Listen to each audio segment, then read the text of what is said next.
You may get paid for the video if you want. When you upload, you may notice a couple of copyright notices on the video.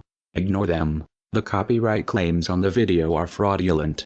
If they stop you from getting paid for the video, dispute them. If you do not host this video account, you are not doing your part to get the message out there, and you are part of the problem.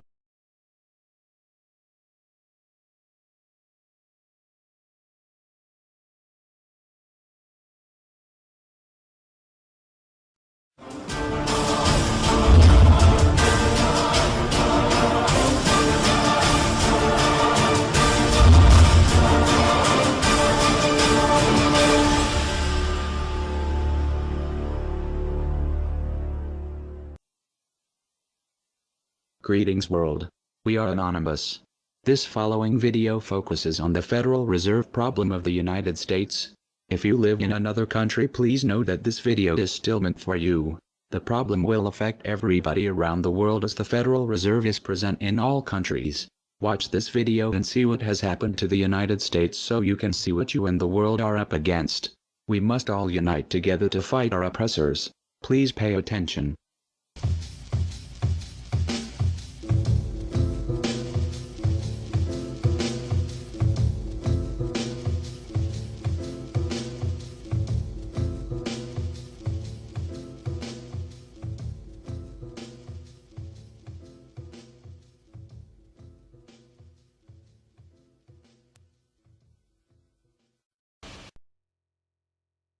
Every human on this planet is enslaved, whether they know it or not.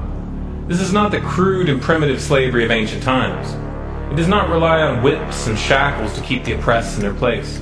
These tools have been rendered obsolete by much more sophisticated methods. That most of the enslaved are unaware of their condition and would in fact argue fiercely that they are free is a testament to the effectiveness of these invisible chains. You've heard the expression, money makes the world go round. There's truth in that. Money is the prime motive for human labor in modern civilization. If you want food, shelter, and clothing, you must have money. And unless you're part of that tiny minority that has more money than they could ever spend in their lifetime, then you must work, beg, or steal for that money. That's why you get up in the morning and go to work, even if you hate your job. And that's why the specter of unemployment is more terrifying for most people than the prospect of spending 50 years of their life performing menial tasks within the confines of a fluorescent-lit cubicle. Of course, in Western countries, some are fortunate enough to have pulled away from the brink and do not live in fear that their basic needs will be met, at least for now. And yet they keep spinning the hamster wheel. Why is that? Could it be because money and the bling that it buys have become symbols of status and prestige? Money offers an illusory form of social validation, but even those who are not caught up in distinguishing themselves by how much they accumulate still must acknowledge the social stigma that comes with poverty. The combination of these primal motivators, the need for food, shelter, clothing, and social validation, is a very powerful force.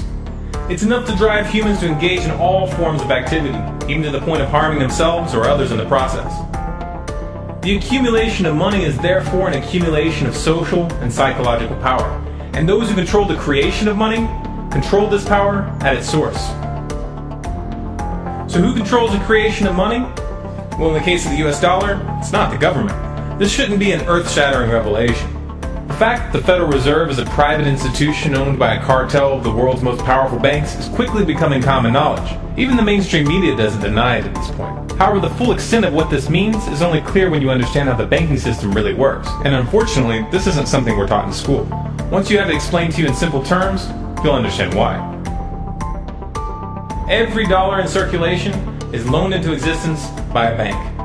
The process begins with the Federal Reserve when they loan out money to the US government and to other entities. You've probably heard this talked about before, especially in regards to the interest rate on those loans, which the Federal Reserve raises and lowers depending on economic conditions. But what's never talked about in the mainstream is the fact that the Fed isn't actually loaning out money that they have. They are merely typing those dollars into existence on a computer. You may be inclined to believe that this money is based on some physical backing like gold, but you would be mistaken. The Federal Reserve hasn't owned any gold since the 1930s. The Federal Reserve does not own any gold at all. We have not owned gold since 1934. So we have not engaged in any gold swaps. When the Federal Reserve loans money to the US government, The U.S. government gives the Federal Reserve government bonds in exchange. These bonds are simply written promises to pay back the money that was loaned to them with interest through taxation. So to be clear here, the government is taking out a loan from a bank that is creating that money out of thin air, and they're expecting you, the taxpayer, to cover that loan. The absurdity of this arrangement is even more obvious when you realize that up until 1913, the U.S. government created its own money and had no need for a bank to play the part of a middleman. That new money loaned out by the Federal Reserve enters circulation through the banks, accumulates in the banks, and in the end the banks end up holding all the cards, not necessarily for the reasons you may imagine. Contrary to popular belief, the majority of money in circulation isn't actually created by the Federal Reserve, but rather by the ordinary banks that businesses and individuals use for their checking, savings, and mortgages. How is this possible? Well, like the Federal Reserve, ordinary banks are allowed to loan out money that they don't have. There are, of course, restrictions. Banks are only allowed to loan out 10 times the amount of money that they actually have. So if Wells Fargo has $1,000, they can loan you $10,000, and they expect you to pay back that $10,000 plus interest. This is called fractional reserve banking. 75% of all money in circulation is created in this manner. Now, as bad as this may seem, this is really only the tip of the iceberg. Most banks structure payment plans so that for many years, you're paying almost nothing but interest, and only start paying down the principal gradually. The result of this strategy is that in most cases you pay far more in interest when you purchase a house than the house itself is worth. So here's the real question. If all money is created through loans, where does the money come from to pay for the interest? Let's say we reset the system to zero, loan $1,000 into existence and charge 7% interest. We now have a total of $1,000 in the system, but we owe $1,000 plus interest, and that's more. The interest ensures that there's always more debt than money in circulation, because the money to pay the interest doesn't exist. Never has, never will. This would be obvious if there was only one loan being issued to one person in this manner, but when performed on a global scale, the reality is hidden, and is transformed into a game of musical chairs where the person ending up without a seat faces bankruptcy and financial ruin. Because every dollar in existence is tied to a debt, this creates an unseen force that draws those dollars back to the banks, kind of like gravity attracts a physical object to Earth.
The catch here is that it's the labor of the people that moves that money. Every hour that you work to pay back a loan or to keep the government from throwing you in jail over income taxes is an hour worked for the banks. The total receipts from personal income taxes just barely covers the interest on the national debt. And even the principal for that debt all ends up back in the hands of the banks. And remember, that bank created that money out of nothing. Once you understand that the money that banks loan out isn't actually an asset, but is in fact a piece of legal fiction, it should be clear that you're working for these banks for free. This is a cleverly disguised form of slavery. If you manage to pay your monthly payments, then you are a successful slave, and you are allowed to keep the material comforts that come with that status. But if for some reason you fail to make those monthly payments, then the bank or the IRS comes to take your house, your car, and anything else you have of value. And if somehow, even with this enormous financial advantage, the banks still get themselves into trouble, you, the taxpayer, will be forced to bail them out. No matter what, the banks win. To say the game is rigged is an understatement. You might be inclined to think that if you live outside the United States and you don't use dollars, then this situation has no bearing on your life. But you would be wrong. The dollar is both the world reserve currency and the only currency in which oil is sold on global markets. This is often referred to as the petrodollar status. This means that wherever you live, whether your country is an oil exporter or an oil importer, you are affected. If your country is an oil importer, then you are affected by the fact that in order to keep your country running, you have to acquire dollars. To acquire those dollars, you have to send goods and services to the United States or to someone else who did. Likewise, if your country is an oil exporter, you are affected by the fact that you send your oil to the U.S. in exchange for this debt-based money. You are exchanging something of real and tangible value for digits on a screen. And if for some reason the leadership of your country grows tired of this arrangement and tries to pull off the dollar, you'll quickly find the United States military at your doorstep ready to open up a can of democracy on you. Iraq learned this the hard way when they switched their oil sales to euros in 2000, and Libya when they tried to organize a gold-based currency for Africa. Debt-based money is a masterpiece of social engineering, the ultimate tool of the ruling elite. Yet in reality, the whole thing is nothing more than a construct of belief. Our chains are the chains of the mind, and the path to freedom must also begin in the mind. If we want a better future for our children and grandchildren, then we must work right now to reach a critical mass of awakening. So in case you missed it, the Federal Reserve's only job was to issue paper currency and back up that money with gold, making each dollar refundable for gold. But what they did was they stole the gold, then printed a bunch of fake money out of thin air backed by nothing and loaned it out at high interest. They collected around $3 for every one fake dollar they produced, and they did this scam with every dollar ever made in the US. You never knew about it because they collected the interest through taxes. It was an invisible scam. This scam put you and your children in a $19 trillion debt, making your children debt slaves forever. The following video will demonstrate how much these banksters stole from the world. We are considered the 99% in the video. They, the banksters, are considered the 1% in the video. Pay attention. There's a chart I saw recently that I can't get out of my head. A Harvard business professor and economist asked more than 5,000 Americans how they thought wealth was distributed in the United States. This is what they said they thought it was. Dividing the country into 5 rough groups of the top, bottom, and middle 3 20% groups, they asked people how they thought the wealth in this country was divided. Then he asked them what they thought was the ideal distribution. And 92%, that's at least 9 out of 10 of them, said it should be more like this. In other words, more equitable than they think it is. Now that fact is telling, admittedly, the notion that most Americans know that the system is already skewed unfairly. But what's most interesting to me is the reality compared to our perception. The ideal is as far removed from our perception of reality as the actual distribution is from what we think exists in this country. So ignore the ideal for a moment. Here's what we think it is again. And here is the actual distribution. Shockingly skewed. Not only do the bottom 20% and the next 20%, the bottom 40% of Americans barely have any of the wealth. I mean, it's hard to even see them on the chart. But the top 1% has more of the country's wealth than 9 out of 10 Americans believe the entire top 20% should have. Mind-blowing. But let's look at it another way, because I find this chart kind of difficult to wrap my head around. Instead, let's reduce the 311 million Americans to just a representative 100 people. Make it simple. Here they are. Teachers, coaches, firefighters, construction workers, engineers, doctors, lawyers, some investment bankers, a CEO, maybe a celebrity or two. Now let's line them up according to their wealth. Poorest people on the left, wealthiest on the right, just a steady row of folks based on their net worth. We'll color code them like we did before based on which 20% quintile they fall into. Now let's reduce the total wealth of the United States, which was roughly $54 trillion in 2009, to this symbolic pile of cash. And let's distribute it among our 100 Americans. Well, here's socialism, all the wealth of the country distributed equally. We all know that won't work. We need to encourage people to work and work hard to achieve that good old American dream and keep our country moving forward. So, here's that ideal we asked everyone about. Something like this curve. This isn't too bad. We've got some incentive, as the wealthiest folks are now about 10 to 20 times better off than the poorest Americans. But hey, even the poor folks aren't actually poor, since the poverty line has stayed almost entirely off the chart. We have a super healthy middle class with a smooth transition into wealth. And yes, Republicans and Democrats alike chose this curve. 9 out of 10 people, 92%, said this was a nice, ideal distribution of America's wealth. But let's move on. This is what people think America's wealth distribution actually looks like. Not as equitable, clearly, but for me, even this still looks pretty great. Yes, the poorest 20 to 30% are starting to suffer quite a lot compared to the ideal, and the middle class is certainly struggling more than they were, while the rich and wealthy are making roughly 100 times that of the poorest Americans and about 10 times that of the still healthy middle class. Sadly, this isn't even close to the reality. Here is the actual distribution of wealth in America. The poorest Americans don't even register.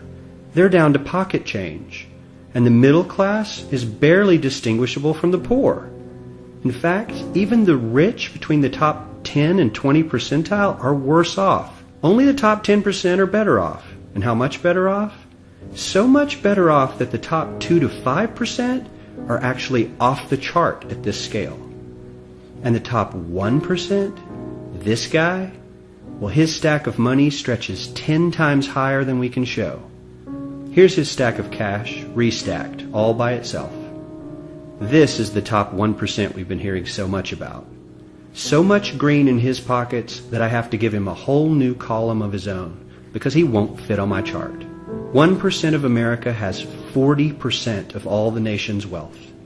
The bottom 80%, 8 out of every 10 people, or 80 out of these 100, only has 7% between them. And this has only gotten worse in the last 20 to 30 years. While the richest 1% take home almost a quarter of the national income today, in 1976 they took home only 9%, meaning their share of income has nearly tripled in the last 30 years. The top 1% own half the country's stocks, bonds, and mutual funds. The bottom 50% of Americans own only 0.5% of these investments, which means they aren't investing.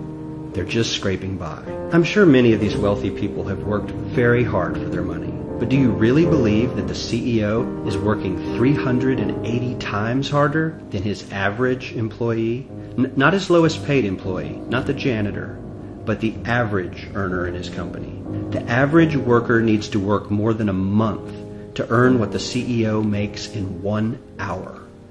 We certainly don't have to go all the way to socialism to find something that is fair for hardworking Americans. We don't even have to achieve what most of us consider might be ideal.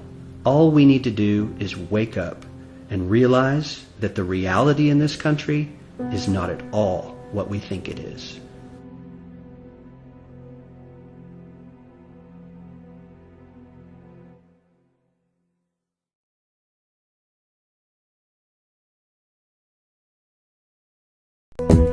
In 1945, the Bretton Woods Agreement established the dollar as the world reserve currency, which meant that international commodities were priced in dollars. The agreement, which gave the United States a distinct financial advantage, was made under the condition that those dollars would remain redeemable for gold at a consistent rate of $35 per ounce. The United States promised not to print very much money, but this was on the honor system, because the Federal Reserve refused to allow any audits or supervision of its printing presses.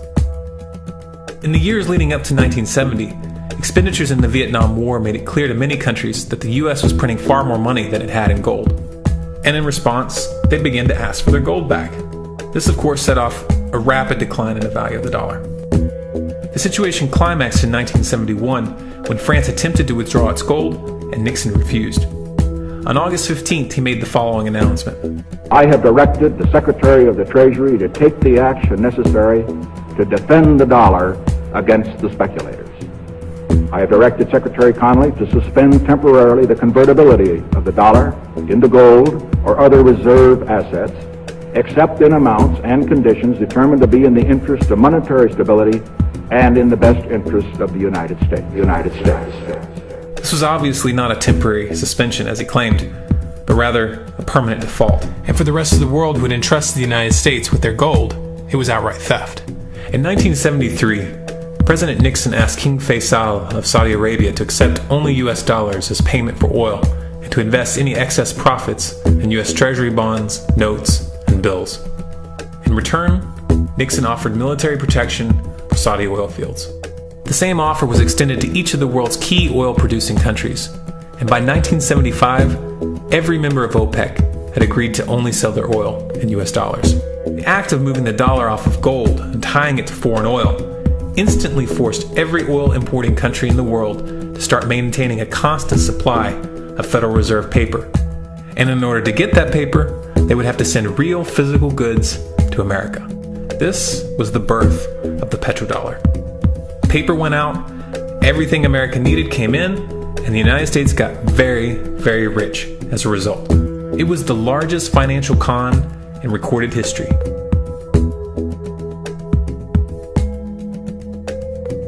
The arms race of the Cold War was a game of poker.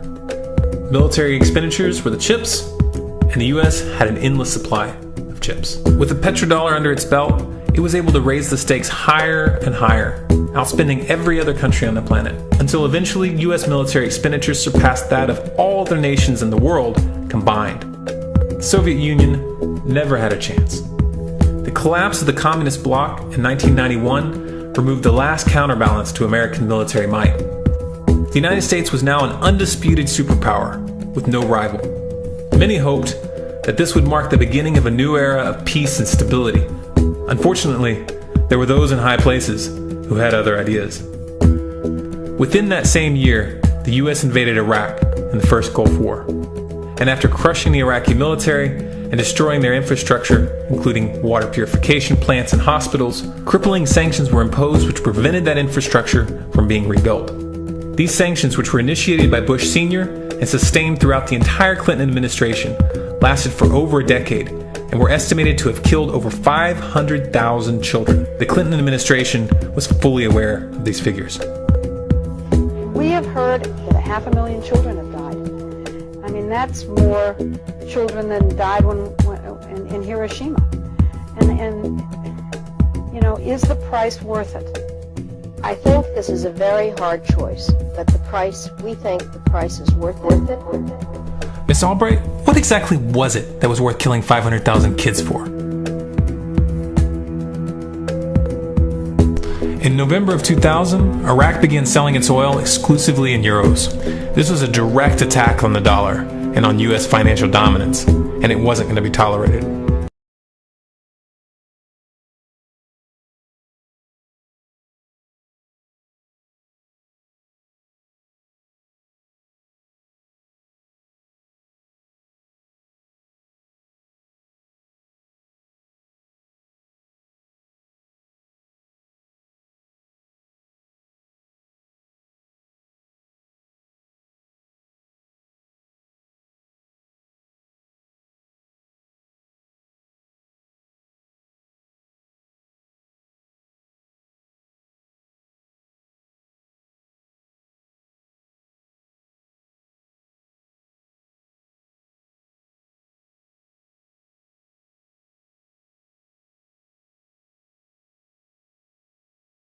Resistance of the mainstream media began to build up a massive propaganda campaign claiming that Iraq had weapons of mass destruction and was planning to use them.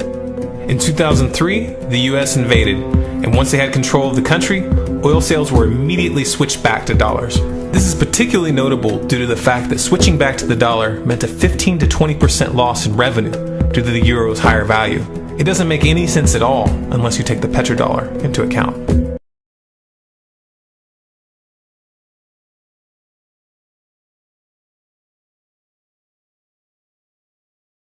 So now you can see we really did go to war just to keep this Federal Reserve petrodollar scandal going. And if you think our country didn't commit 9/11 to go to war, do a little research on Operation Northwoods. It was a plan to fly multiple planes into real towers with real people, to go to war with Cuba. Congress signed off to do this act of terrorism. All branches of military did as well. The government kills for the banks. Our country is ran by the banksters.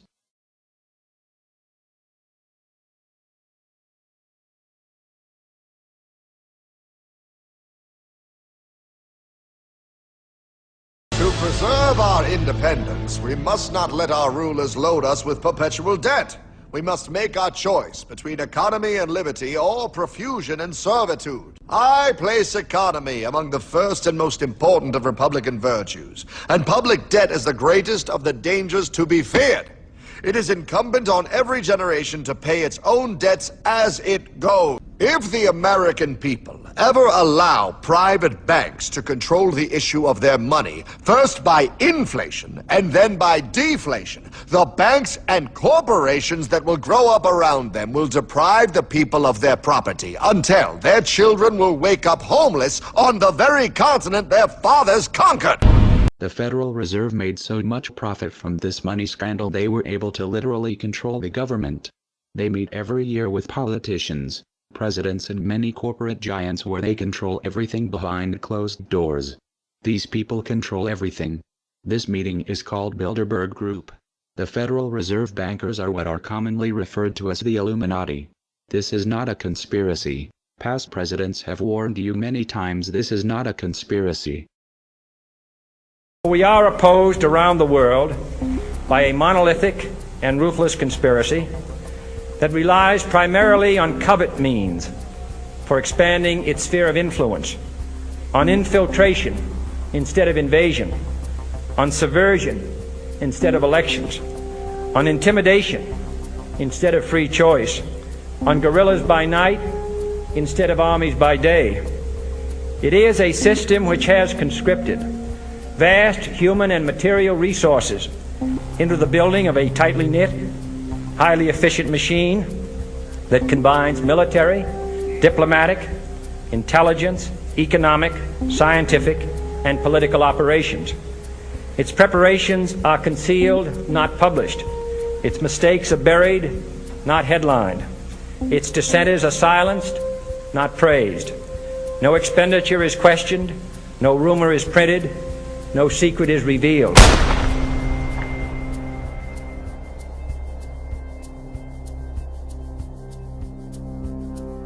What's happening? Where am I? I believe perhaps you understand now, pal, but you are afraid. JFK. Hartman, what does this have to do with my house and my dog? Oh, okay, that's enough. I want to go home now. This is the last president to stand up to the Fed. You must see.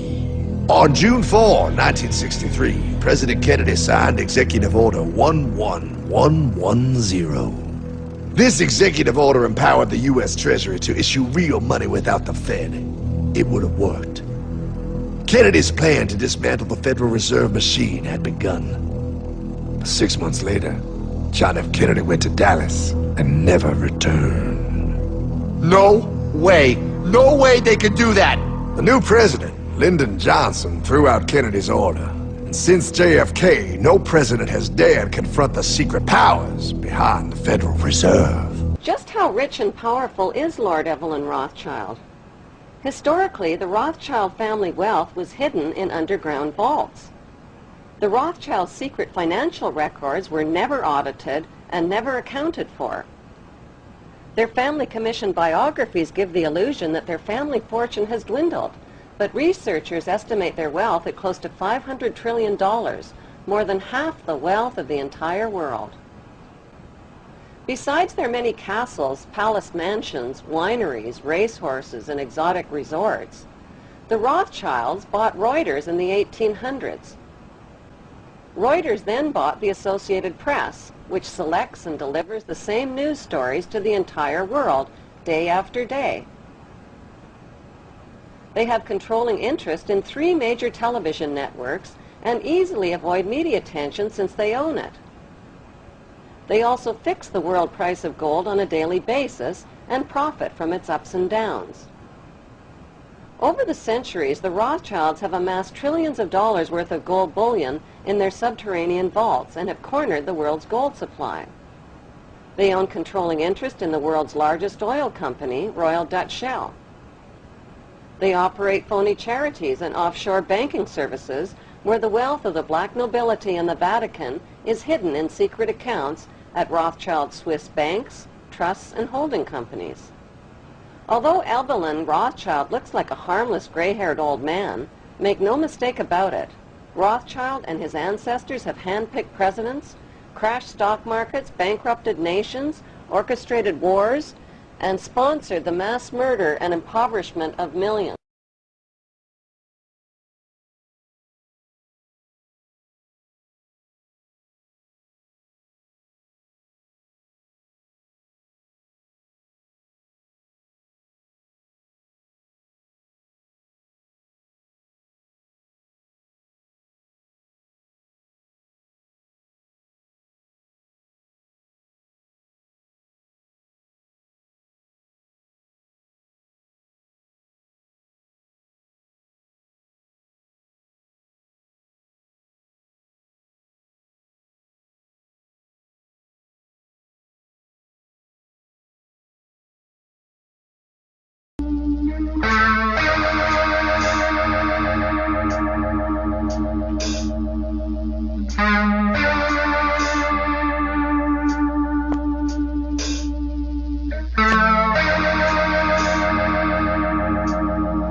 Review time, partner! And breaking news. To all of you who don't like conspiracy theorists, all of y'all who don't like truthers, who want to call truthers crazy, your fun is over. Those days of you having the illusion of credibility are over. The truth prevails over your ignorance. The truth is universal. You can try to say, oh, truthers are white supremacists. How does that work? Whatever you want to say. You've been demonizing 9/11 truthers all these years. You're demonizing Sandy Hook truthers. Well, if it was a real conspiracy, don't you think the media would talk about it? Don't you think it would be on the front page of the news? Don't you think? Well, if it was a real government conspiracy, why do you think they would let that be on the news? Because you know the news stations are bought and paid for.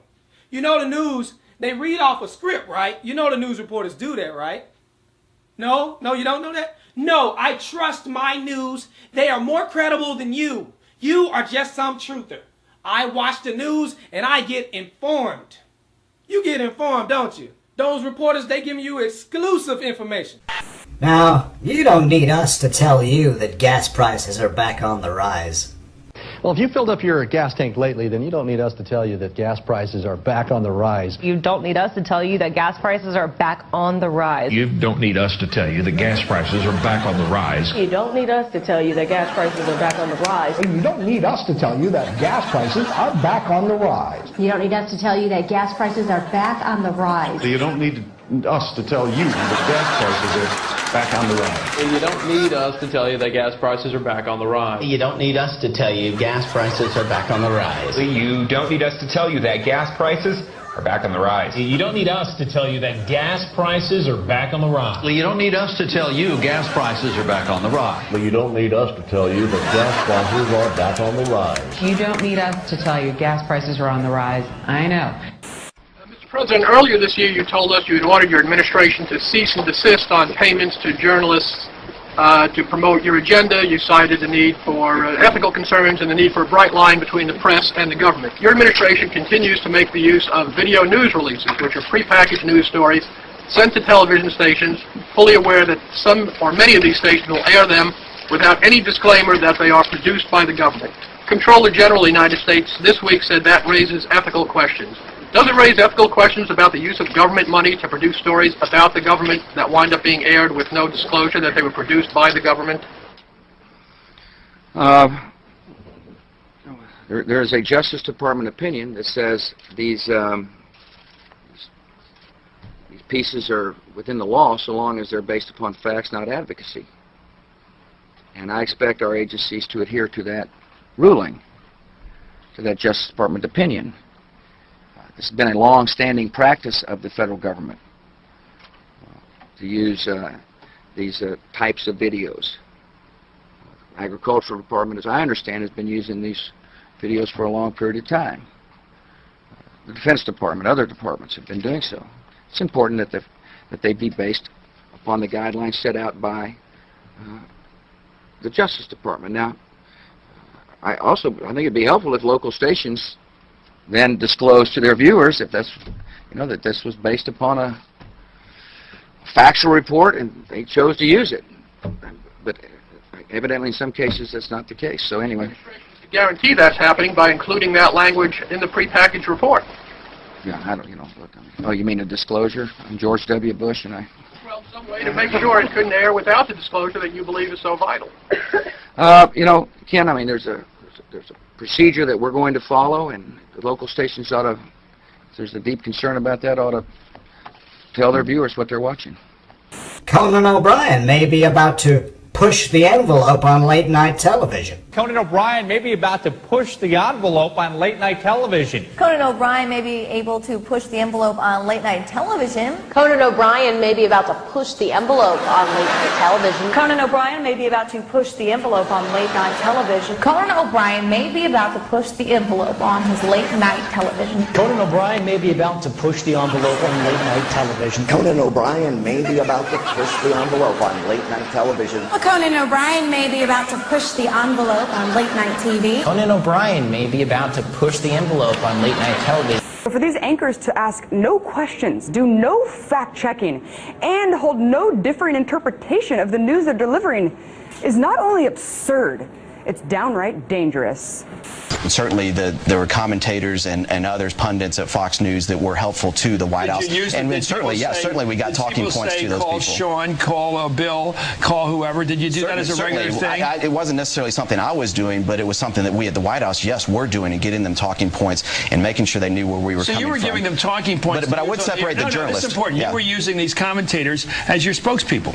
Well, certainly. I mean, certainly. I think that happens to both ways when people go on other networks as well that are favorable towards the Democrats and so forth. Nobody's ever fed me any crap like that, so I don't know what you're talking about. Well, you're an independent-minded guy. Thank you. Yeah. But aren't you a little embarrassed by the fact that your White House used a television network which is purportedly fair and balanced as your mouthpiece? I think everybody in this town uses people that are going to be helpful to their cause to try to shape the narrative to their advantage. Again, I would separate the journalists, because the journalists that I worked with were people just like the rest of the White House press corps who were trying to report the news. You wouldn't use Brit Hume as somebody to sell stuff for, but you'd use the nighttime guys. Yeah, I would separate that out, and certainly, you know, and then they'll say that that's because they agree with those views in the White House.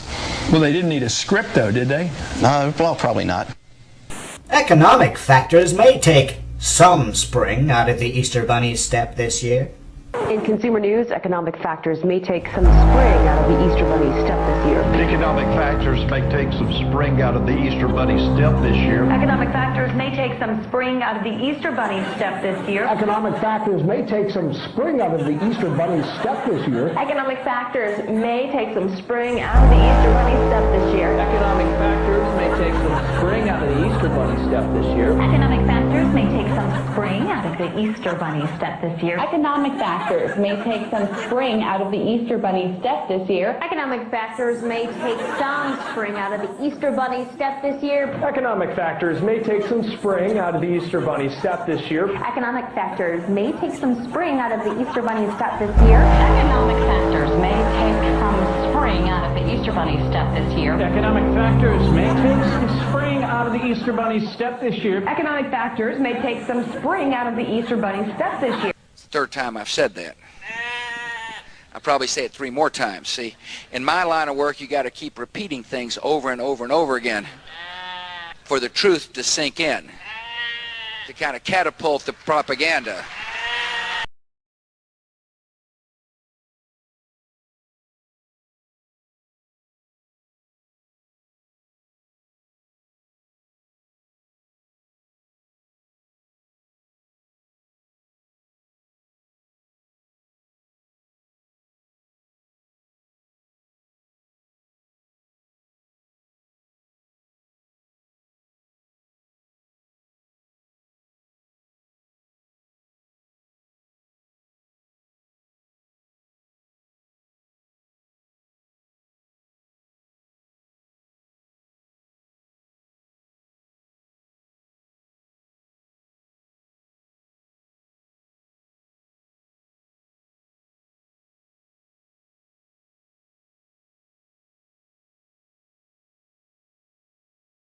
Review time, partner. And I am so tired of this deception right here. This is what got you in a chokehold.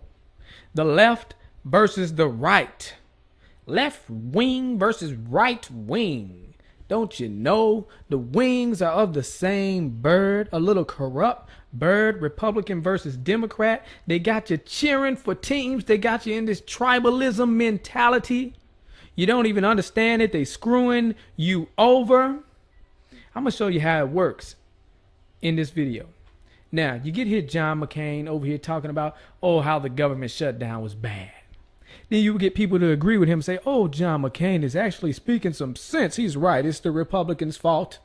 The Democrats love this little interview because, you know, it makes the Republicans look bad and gives them a reason to cheer for the blue team. Yeah, you're cheering for the blue team, but you're getting screwed over with this Obamacare. You're going to get McCain saying it was a bad idea to shut down the government because they wanted to repeal Obamacare. And what you going to do? Replace it with Romney Care, the same thing? That's where Obamacare came from, Romney Care. You see what I'm saying? Either way it go, we would have had this same type of health plan. Guess who else had the health plan? Hillary Clinton. You see, these New World Order compliant candidates. They are backed by Wall Street. You don't have a real choice unless you go outside the Republicans and Democrats. This is how they keep screwing you over. Let's get into the video. Thank you, Martha. You know, I've heard a lot of veterans so emotional to the point of tears over this issue. Talk to me about how you think this has been handled by the White House. Oh, I think it's been terribly handled by the White House, but let's have a little straight talk, Martha. Straight talk. They wouldn't have had the opportunity to handle it that way if we had not shut down the government on a fool's errand. That's when the Democrats start cheering. Go ahead, get your cheer on. That we were not going to accomplish. The whole premise of shutting down the government was the repeal of Obamacare. I fought against Obamacare harder than any of the people who wanted to shut down the government. I bet you did. I campaigned all over this country in 2012 saying elect Mitt Romney and we'll repeal and replace Obamacare. But see, that's so dumb. Obamacare is the same thing as Romneycare. See, it's all about getting you to cheer for the team. Check this out right here. Convinced that Republicans will win in November and we will regain our majorities in both the Senate and the House. Go ahead, Republicans, start cheering. Why are you blinking like that? Man, stop blinking like that. What's your problem? And we will win House seats right here in Arizona. We will lead in Arizona. Can you get to the point? Jeez, this uneventful speech. And when we do, we will stop the out-of-control spending and tax increases and repeal and replace Obamacare. And they cheering. But repeal and replace Obamacare means they're going to put in Romneycare, which is the same doggone thing. Think I'm lying. Think I'm lying. We're going to look at this later. But let me see. Here we go. Governor Romney said this has to be done on a bipartisan basis. This was a bipartisan idea. In fact, it was a Republican idea. And Governor Romney, at the beginning of this debate, wrote and said, what we did in Massachusetts could be a model for the nation. And I agree that the Democratic legislators in Massachusetts might have given some advice to Republicans in Congress about how to cooperate. Listen to them now. But the fact of the matter is, we use the same advisors, and they say it's the same plan. Wow. The same doggone plan. Let's look at this. There are some terrific Republican ideas. Mitt Romney in Massachusetts has initiated mandatory insurance so that everybody has to buy in, but then the government helps out those who can't afford it. Those kinds of bold initiatives, I think the Democrats have to put forward bold as heck. If, in fact, we can credibly claim that we can run the country and not simply criticize on the sidelines. Now, this is key. This is in 2006. You see, he's praising this individual mandate, too. It's funny he's doing that. So either way it go, we would have had this Obamacare, Romneycare plan. But remember, I said Hillary ran on that plan as well. Obama didn't seem to like the individual mandate. That's how he got elected. Well, one of the reasons that made him look good, because he said he wasn't for individual mandate. Let's check it out right here. Didn't represent her properly. They misrepresent her. Did they, and what do you say about that? Well, obviously, I think that they represented her position properly, which is that she supported, in the past, NAFTA, which has been pretty hard on Ohio. And we've had an ongoing discussion about health care. Both of us want to provide health care to all Americans. There's a slight difference, and her plan is a good one, but... Slight difference. This is the slight difference he's talking about. Check this out. She mandates that everybody buy health care. She'd have the government force every individual to buy insurance. Which is what Obamacare is. And I don't have such a mandate because I don't think the problem is the people don't want health insurance. It's that they can't. No, I don't want it. I don't want health insurance. Afford it. So I focus more on lowering costs. And this is a modest difference, but it's one that she's tried to elevate, arguing that because I don't force people to buy health care that I'm not insuring everybody. Well, if things were that easy, I could mandate everybody buy a house, and that that would solve the problem of homelessness. It doesn't. Uh-oh, watch out, y'all. He might do that next. So There you go. Obama with his lying self. Y'all need to stop with this. You're over here arguing, acting like you're against Obamacare, you Republicans.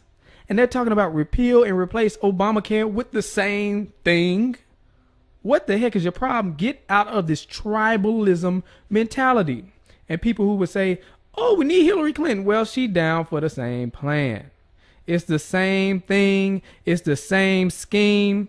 And why in the heck do we have a president who not only tries to sell us on a product, but forces us to buy it and penalizes us if we don't?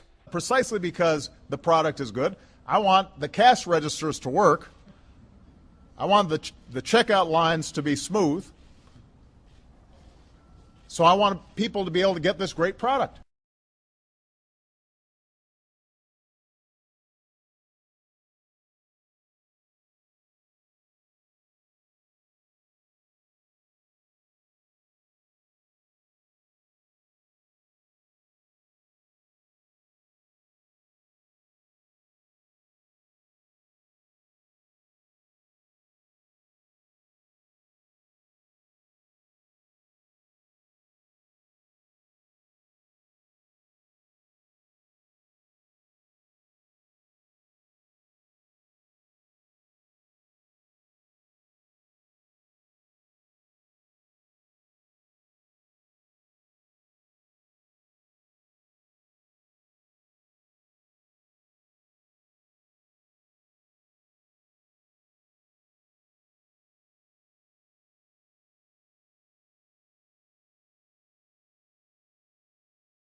Who is this guy?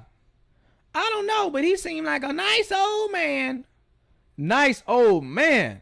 No, this right here is David Rockefeller.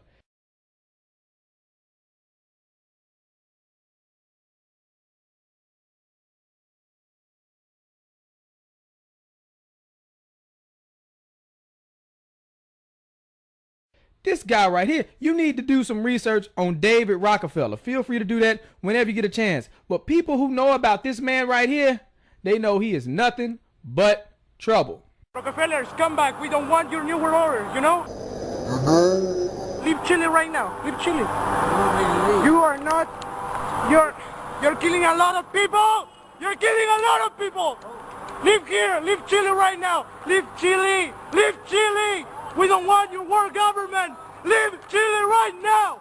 Leave Chile, okay? Leave Chile. Your family is the most disgusting in the world, you know? Leave here. Leave. You also, you're a traitor to Chile. Mr. Agustin Edwards, you're a traitor to Chile, okay? You're a traitor to Chile. What you're doing right now, okay? Okay? Okay? You know everything. You know everything. You're participating with him. You're participating with him in this. Your world government will fail, okay? You heard what the man said. Leave Chile. Why was that man so mad at him? You want to know why? Because he knows the Rockefeller family is for the New World Order agenda. What is the New World Order agenda? Well, that is the plan of this secretive elite, this cabal, to bring about a one world government. And not only a one world government, but a one world currency. And not only a one world currency, but a one world religion to glue it all together, which would mean they would have total control. These small amount of people controlling the whole world has never happened before. What else is going on? Well, depopulation. These guys push for depopulation in third world countries. You can see here Henry Kissinger. Depopulation should be the highest priority of U.S. foreign policy towards the third world. So what they're doing is systematically killing off large populations of third world countries, and they're working to bring America to third world country status. They control the banks, they control the money, they will do it, that is their plan. And eventually they want to have the population down to an amount where they can control all the people. But you know what? You don't even have to take my word for it. I had a friend, Nick Rockefeller, okay, who was one of the Rockefeller family. And he, when I was running for governor in Nevada, he came to me, introduced himself to me through an attorney. And we became friends. We started talking about things. And I learned an awful lot from Mr. Rockefeller. And one of the things that we used to talk about was the ultimate plan of the banking industry, what they wanted to accomplish. And the goals of the banking industry, not just the Federal Reserve System, but the private banks in Germany and England, all over Italy, all over the world, they all work together. They're all central banks, and they're all part of the Communist Manifesto. You know, central banking is one of the major planks of the Communist Manifesto. We talk about America being a capitalistic country, but yet at the same time we have a central bank that plans everything for us, right? And the graduated income tax is another plank of the Communist Manifesto, right? So right there you have two major planks of the Communist Manifesto that have been brought in because of the Federal Reserve System, okay? So the ultimate goal that these people have in mind is the goal to create a one-world government where everybody has an RFID chip implanted in them. All money is to be in those chips, right? There'll be no more cash. And this is giving me straight from Rockefeller himself. This is what they want to accomplish. And all money will be in your chips. And so instead of having cash, anytime you have money in your chip, they can take out whatever they want to take out whenever they want to. If they say you owe us this much money in taxes, they just deduct it out of your chip digitally. Total control. Total control. And if you're like me or you, and you're protesting what they're doing, they can just turn off your chip. And you have nothing. You can't buy food. You can't do anything. It's total control of the people. And that chip's connected to a database that has your purchasing records, what you do. Everything. Everything is in there, you know? And so they want a one-world government controlled by them, everybody being chipped, all your money in those chips, and they control the chips, and they control people. And you become a slave. You become a serf to these people. That's their goal. That's their intentions. And if you look here, he even tells you this is what he is about. Some people believe we are part of a secret cabal working against the best interests of the United States, characterizing my family and me as internationalists, and of conspiring with others around the world to build a more integrated global political and economic structure.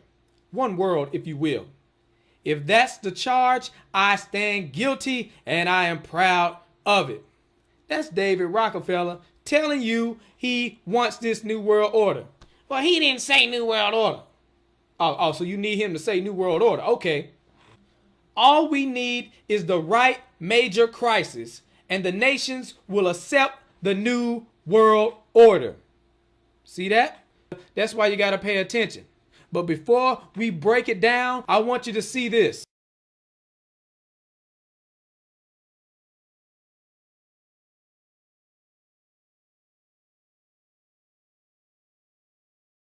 You were both in Skull and Bones, the secret society. It's so secret we can't talk about it. What does that mean for America? The conspiracy theorists are going to go I'm wild. sure they are. I don't know. I haven't seen the web. Number 322? First of all, he's not the nominee. And, look, I look forward... Are you prepared to lose? No, I'm not going to lose. You both were members of Skull and Bones, a secret society at Yale. What does that tell us? Not much, because it's a secret. Is there a secret handshake? Is there a secret code? I wish there were something secret I could manifest. 322, a secret number? There are all kinds of secrets. We had a worldview, Republican and Democratic presidents alike, from Harry Truman to George Bush, stood for freedom and stood for certain propositions that would make America strong and healthy and grow the middle class and shrink poverty and stand against communism. And after 1989, President Bush said, and it's a phrase that I often use myself, that we needed a new world order. We have before us the opportunity to forge for ourselves and for future generations a new world order, a world where the rule of law, not the law of the jungle, governs the conduct of nations.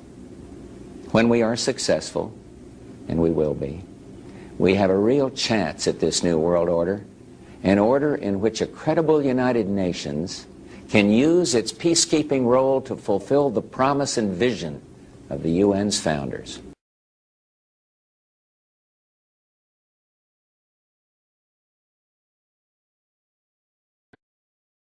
the affirmative task we have now is to actually create a new world order.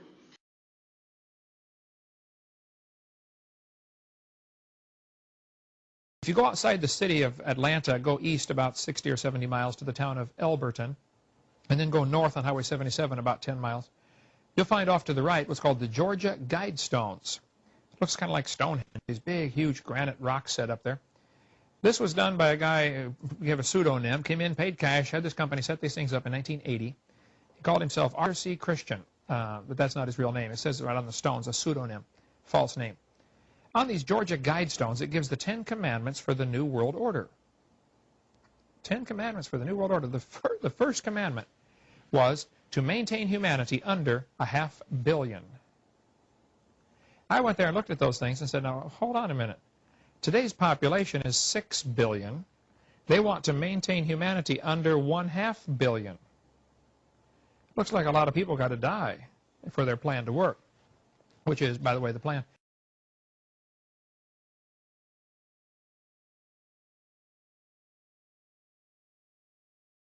Jacques Cousteau said we'd have to eliminate 350,000 people a day. 1/3 of a million people a day would have to be eliminated to save Mother Earth. Bill Clinton said we need to reduce the population of the earth to 1 billion. There are a lot of folks who would like to reduce the population of the earth. The Bible command is quite the opposite.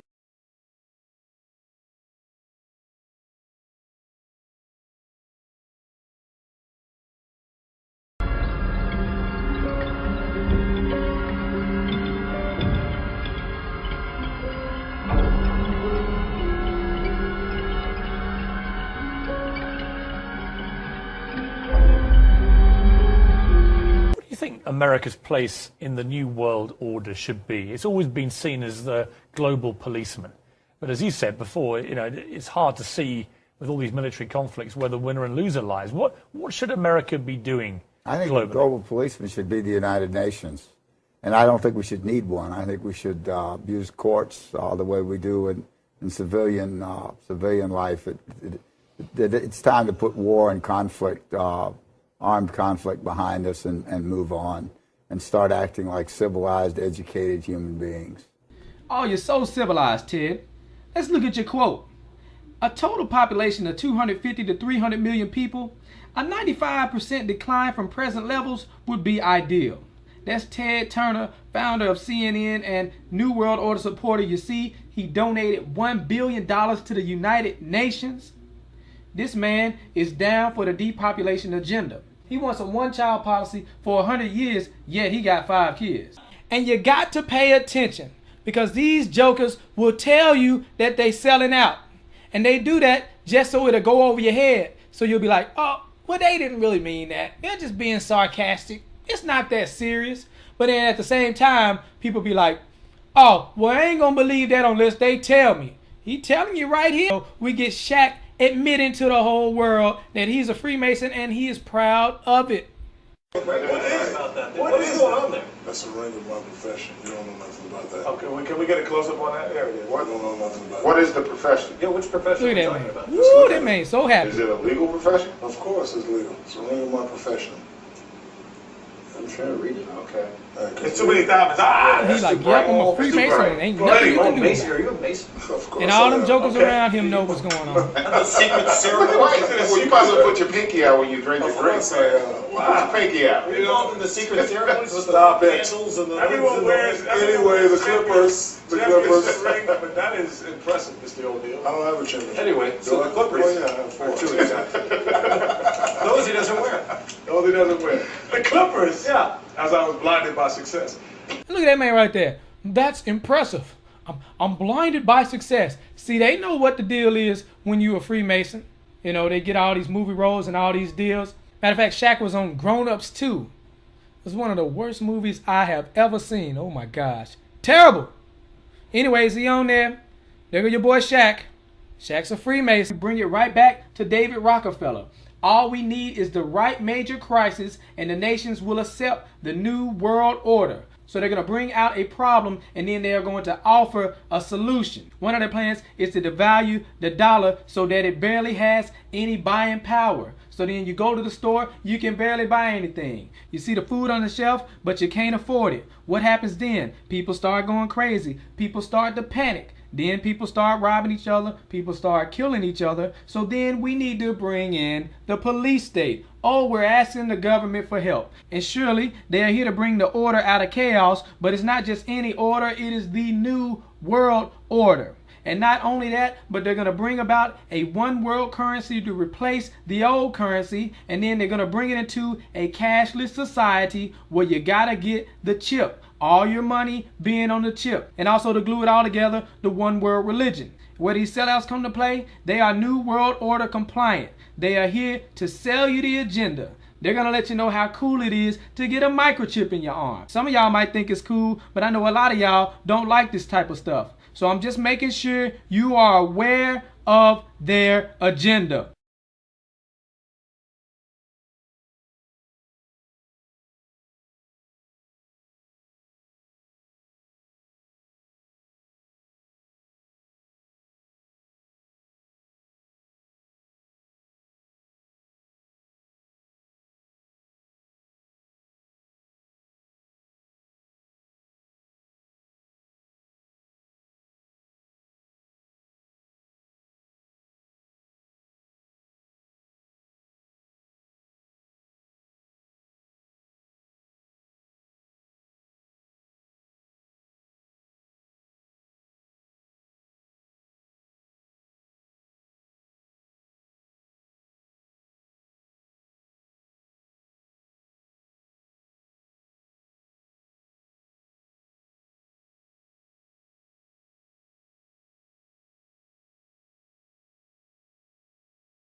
But anyway, I've had people calling me saying they go out to their mailbox and they find a little red dot or a little blue dot on their mailbox, and they wonder what the little red dot and blue dot is.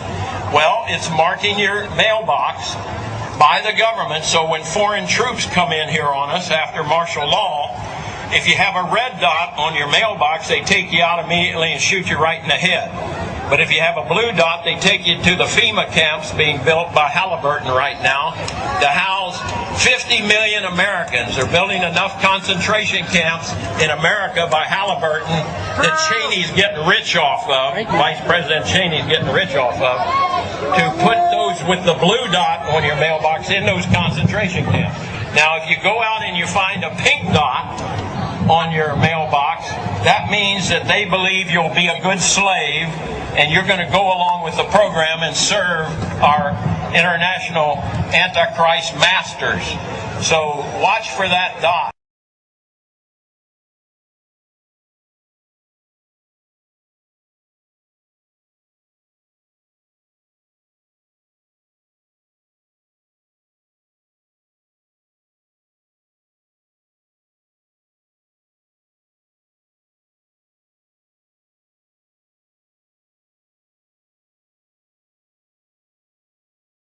Listen to this, folks.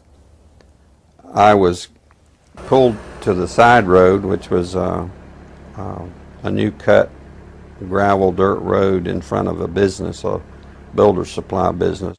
And the right side of the road was filled with, which I thought was portable toilets. I never looked at them that close. Same in color, maybe black, but which was an odd color. And I asked him about the field of black boxes. What were they? Because I'd never seen anything like that. And his statement was that if he told me, I would be one of few people in Madison, Georgia that knew about them. And he says they're disposable coffins, I believe he told me. And he says there's 100, at that time he said there was 125,000 there.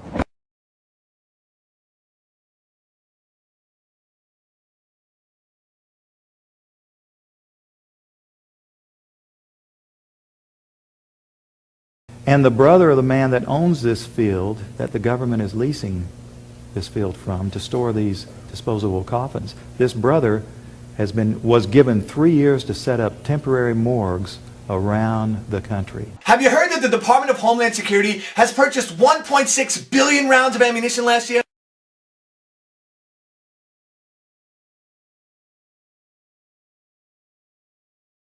I mean, that's going to cost millions and millions of dollars. Correct me if I'm wrong, but isn't this country broke? I mean, you turn on the TV, you hear how we're laying off air traffic controllers, how people are going to die because of it. I mean, Harrison Ford is in a tizzy, and we're spending this much money on bullets? Do you know that 1.6 billion rounds of ammunition is enough to fight a 20-year war and still have bullets left over? My question is, who is the Department of Homeland Security planning to shoot? Do you realize that over the past couple of months, our government has tried to pass bills through Congress allowing them to arrest American citizens without due process, allowing them to kill American citizens without due process? And it's got the 5 regions for the FEMA camps, and it talks about barricades and barbed wire and armed guards, and it says that they built the camps and that now they need to get ready to staff them, and that they need to be ready within a 72-hour period. And so I want to challenge everybody to call their friends and their families now, and realize that the new economy is to put tens of millions of people, we already have the biggest prison population in the world, in this archipelago, this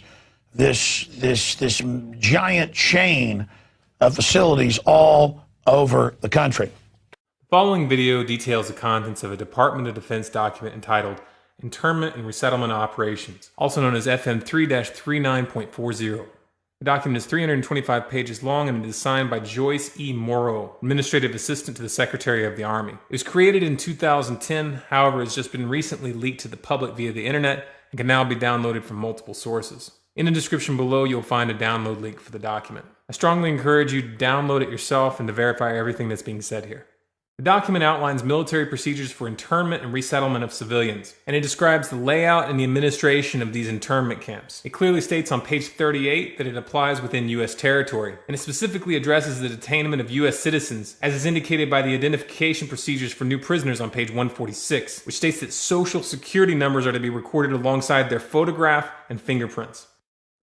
Included in the list of organizations which may be involved in these internment operations are the Department of Homeland Security, FEMA, the Department of Defense, and the United Nations. On page 56, the document outlines the responsibilities of psychological operations officers within the camps, among which it states that a PSYOP officer develops and executes indoctrination programs to reduce or remove antagonistic attitudes, and identifies political activists. On page 281, the document goes into more detail regarding the role of psychological operations within the camp, specifically in regards to pacifying the population and ensuring cooperation.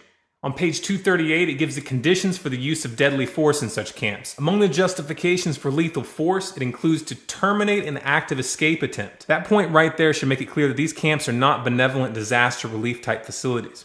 On page 244, the document calls for the use of snipers during riots to, quote, scan a crowd and identify agitators and riot leaders for apprehension and fire lethal rounds if warranted. On page 260, it shows the basic layout for a facility focusing on detainment. It is depicted with interrogation areas, tribunal areas, and mortuaries. Each detainment facility is designed to hold 4,000 prisoners, and they are depicted with multiple levels of barbed wire separating compartments within the facilities, with a double barbed wire fence enclosing them, and watched over by 24 guard towers. On page 261, the document depicts the layout for what they call civilian resettlement facilities, which are designed to house 8,000 people. Though it uses the word resettlement, the plans show multiple levels of barbed wire dividing the sections of the facility, with double barbed wire fencing on the outside, as well as 16 guard towers. On page 262, the layout for facilities designed for what they call non-compliant prisoners is shown. These camps are designed to hold up to 300 prisoners, they have 3 interrogation centers, and are guarded by 13 guard towers. Now, if there's any question whether these plans are active or just theoretical, this should be settled by the fact that the U.S. Army has been running ads for job positions in these camps since 2009, and apparently, they're still hiring. Once again, if you look in the description, you'll find all the links you need to verify this information. It's important to note here that this document was created in 2010, which was under the Obama administration, and it predates the NDAA of 2012, which authorized military detainment of U.S. citizens. This clearly shows a long-term agenda at work.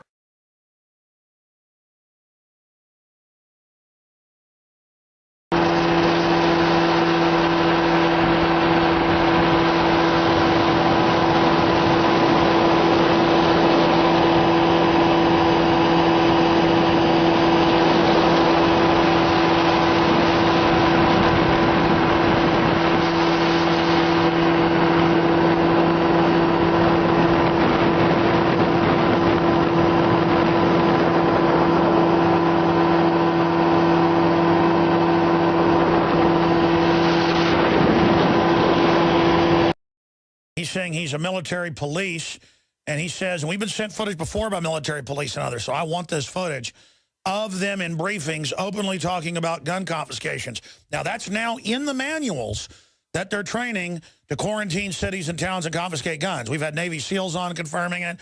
We have the documents. We know that. But footage, not just in some Army manual, but footage could really, really hurt the folks that are trying to covertly prepare the military for basically civil war.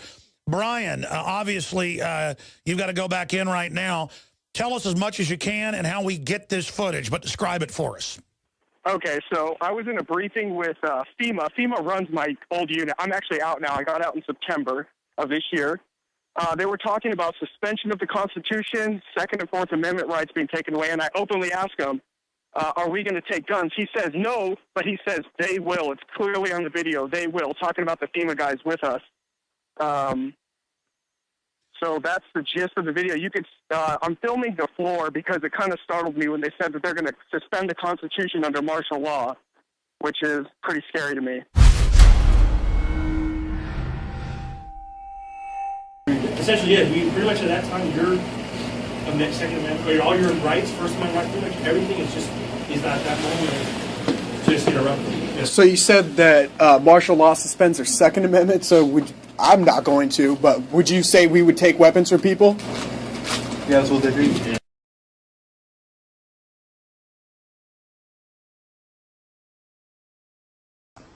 President Obama today proposed something new, something called prolonged detention. Doesn't sound that bad, right? Prolonged detention. Did you ever see the movie Minority Report? It was based on a Philip K. Dick short story. Came out in 2002. It starred Tom Cruise, remember? He played a police officer in something called the Department of Pre-Crime. Pre-crime is where people are arrested and incarcerated to prevent crimes that they have not yet committed. Mr. Marks, by mandate of the District of Columbia Pre-Crime Division, I'm placing you under arrest for the future murder of Sarah Marks and Donald Dubinos. Take place today, April 22nd, at 0800 hours, 4 minutes. No, I didn't do anything. You didn't do anything, but you're gonna. future murder. Creepy, right? Putting somebody in jail not for what they've done, but for what you're very sure they're going to do? There may be a number of people who cannot be prosecuted for past crimes. In some cases because evidence may be tainted, but who nonetheless pose a threat to the security of the United States. We're not prosecuting them for past crimes, but we need to keep them in prison because of our expectation of their future crimes.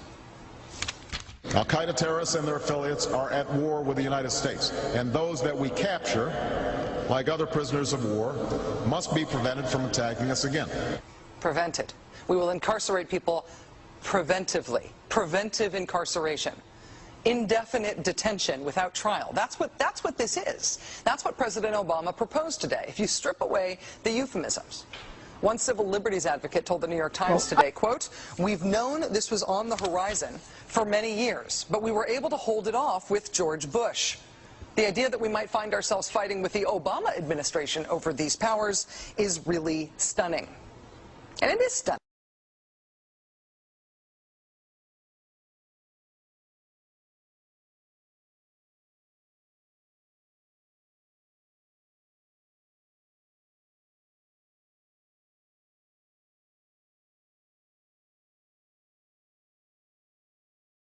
As a psychiatrist, I remember very well the condemnation by the American Psychiatric Association of Soviet psychiatrists and the Soviet Union for their use of psychiatric techniques and psychiatric medications to control political dissidents. Sadly, shockingly, we in the United States have become those same oppressors.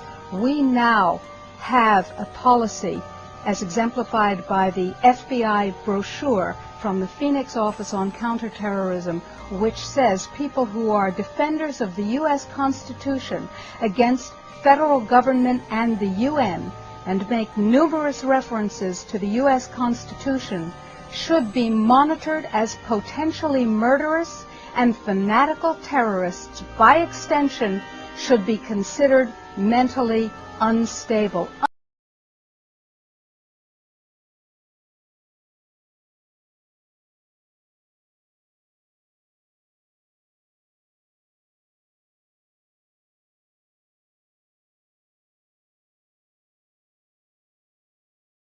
Department of Justice memo, which tells local police what should you be looking out for in kind of everyday terrorism prevention and terrorism watch activities.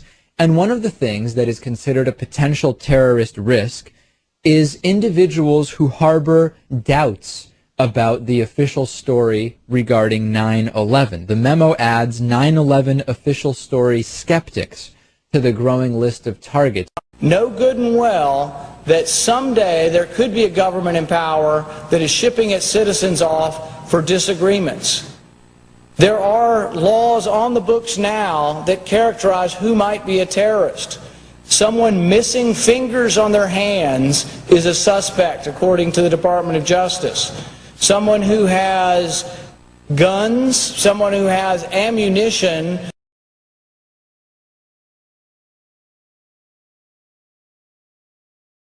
someone who has more than 7 days of food in their house,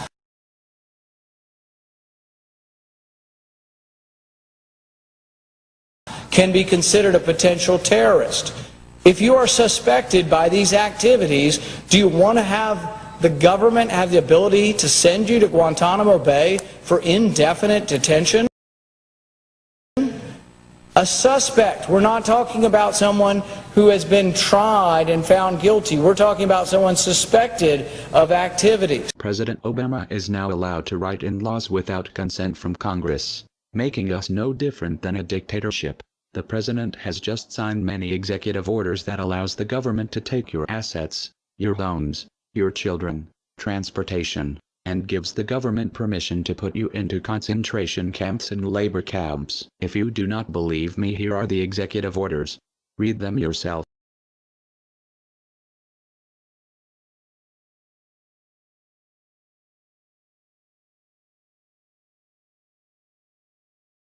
Here we go. Executive Order 10990 allows the government to take over all modes of transportation and control of all highways and seaports. Executive Order 10995 allows the government to seize and control the communication media.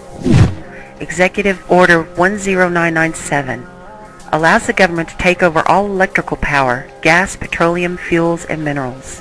Executive Order 10998 allows the government to seize all means of transportation, including personal cars, trucks, or vehicles of any kind, and total control over highways, seaports, and waterways. Executive Order 10999 allows the government to take over all food resources and farms. Executive Order 11000 allows the government to mobilize civilians into work brigades under government supervision. Executive Order 11001 allows the government to take over all health, education, and welfare functions. Executive Order 11002 designates the Postmaster General to operate a national registration of all persons. Executive Order 11003 allows the government to take over all airports and aircraft, including commercial aircraft. Executive Order 11004 allows a housing and finance authority to relocate communities, build new housing with public funds, designate areas to be abandoned, and establish new locations for populations. Executive Order 11005 allows the government to take over railroads, inland waterways, and public storage facilities. Executive Order 11051 specifies the responsibility of the Office of Emergency Planning and gives authorization to put all executive orders into effect in times of increased international tensions and economic or financial crisis. Executive Order 11310 grants authority to the Department of Justice to enforce the plans set out in executive orders, to institute industrial support, to establish judicial and legislative liaison to control all aliens, to operate penal and correctional institutions, and to advise and assist the President. Executive Order 11049 assigns emergency preparedness function to federal departments and agencies, consolidating 21 operative executive orders issued over a 15-year period. Executive Order 11921 allows the Federal Emergency Preparedness Agency to develop plans to establish control over the mechanisms of production and distribution of energy sources, wages, salaries, credit, and the flow of money in U.S. financial institution in any undefined national emergency. It also provides that when a state of emergency is declared by the President, Congress cannot review the action for 6 months. The Federal Emergency Management Agency has broad powers in every aspect of the nation. General Frank Salzito, chief of FEMA's Civil Security Division, stated in a 1983 conference that he saw FEMA's role as a new frontier in the protection of individual and governmental leaders from assassination and of civil and military installations, from sabotage and or attack, as well as prevention of dissident groups from gaining access to U.S. opinion or a global audience in times of crisis. FEMA's powers were consolidated by President Carter to incorporate the National Security Act 1947 that allows for strategic relocation of industries, services, government, and other essential economic activities, and to rationalize the requirements for manpower, resources, and production facilities. The 1950 Defense Production Act gives the President sweeping powers over all aspects of the economy. The Act of August 29, 1916 authorizes the security of the Army in time of war to take possession of any transportation system from transporting troops, material, or any other purpose related to the emergency. The International Emergency Economic Powers Act enables the President to seize the property of a foreign country or national. These powers were transferred to FEMA in a sweeping consolidation in 1979.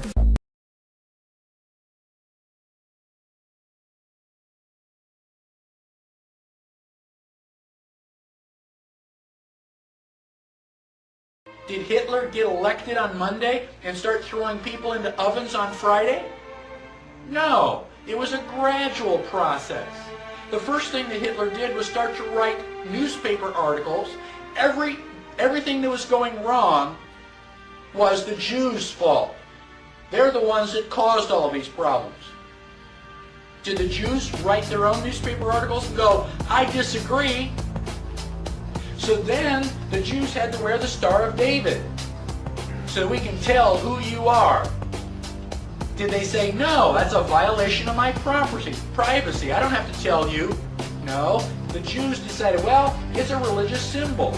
We love God. We should be proud to wear the Star of David. Eventually, the Germans came in and they broke all of the windows in all of the Jewish businesses in one weekend. The Saturday night was known as Kristallnacht, which is German for Night of Glass. Did the Jews rise up and say, now damn it, you're violating my property, you shouldn't do that? No. Gosh, we don't want to make the Germans any madder than they already are. Don't piss them off. They've got guns. Eventually, the Germans are loading them up into cattle trailers on the train. Where do you think you're going, on vacation? Where do you think they're going to take you? Well, now you're cold and naked and they're walking you into the ovens where you're going to go to mass execution. Is it time now to raise your hand and say, you know, I tend to disagree with all of this? Bang! You're dead. It's too late to complain. You should have complained at the beginning when you at least had a chance. How bad do things have to get before you do something? Do they have to take away all your property? Do they have to license every activity that you want to engage in? Do they have to be throwing you on cattle cars before you start to say, now wait a minute, I don't think this is a good idea? How long is it going to be before you finally resist?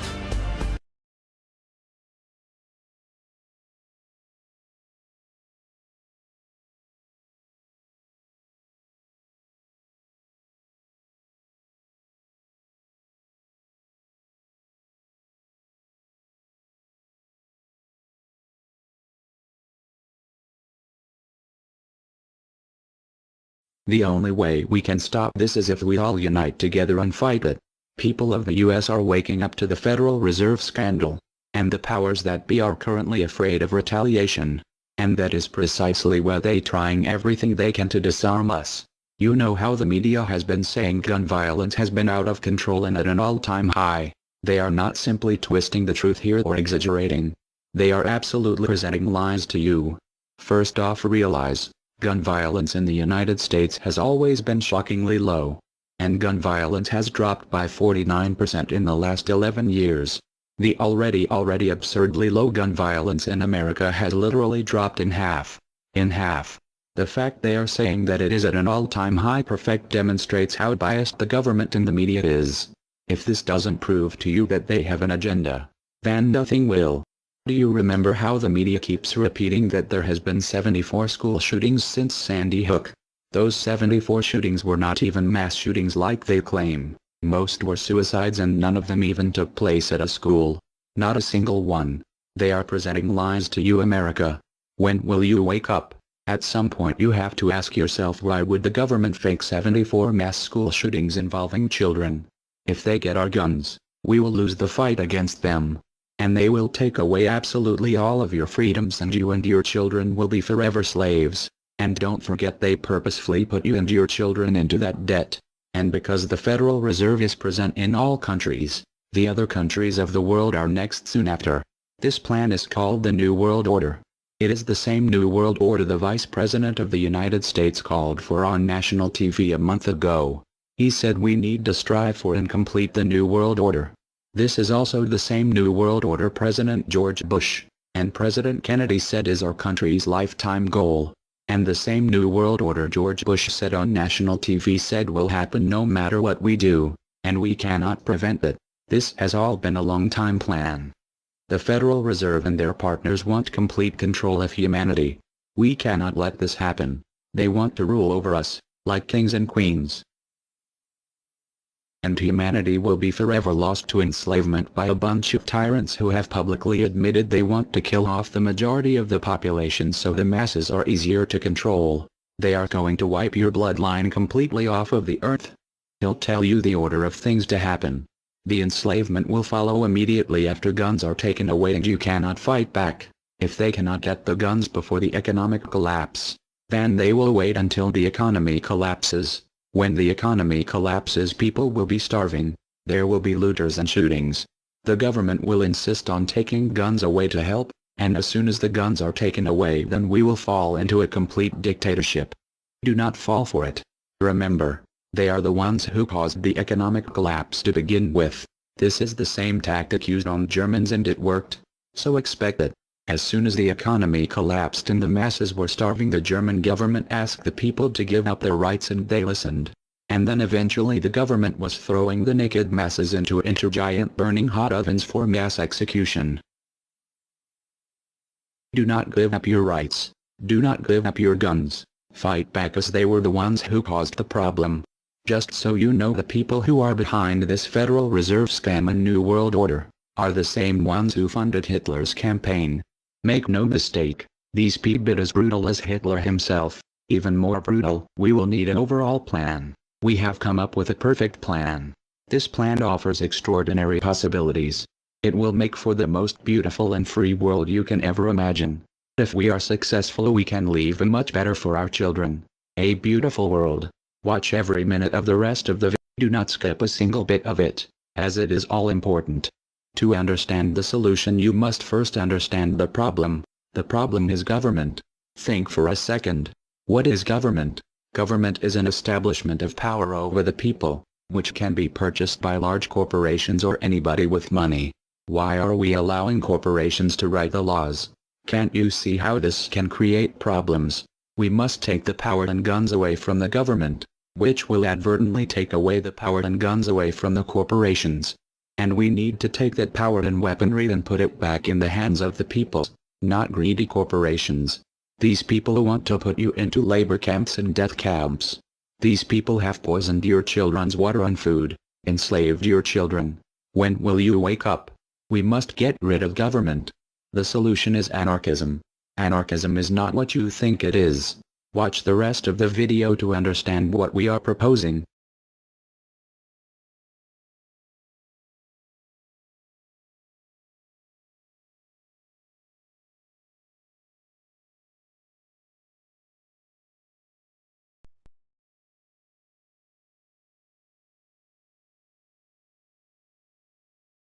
To you? Makes perfect sense. Okay. Anybody else want to throw anything out at us? Sir? I think you're an anarchist and you don't know it yet.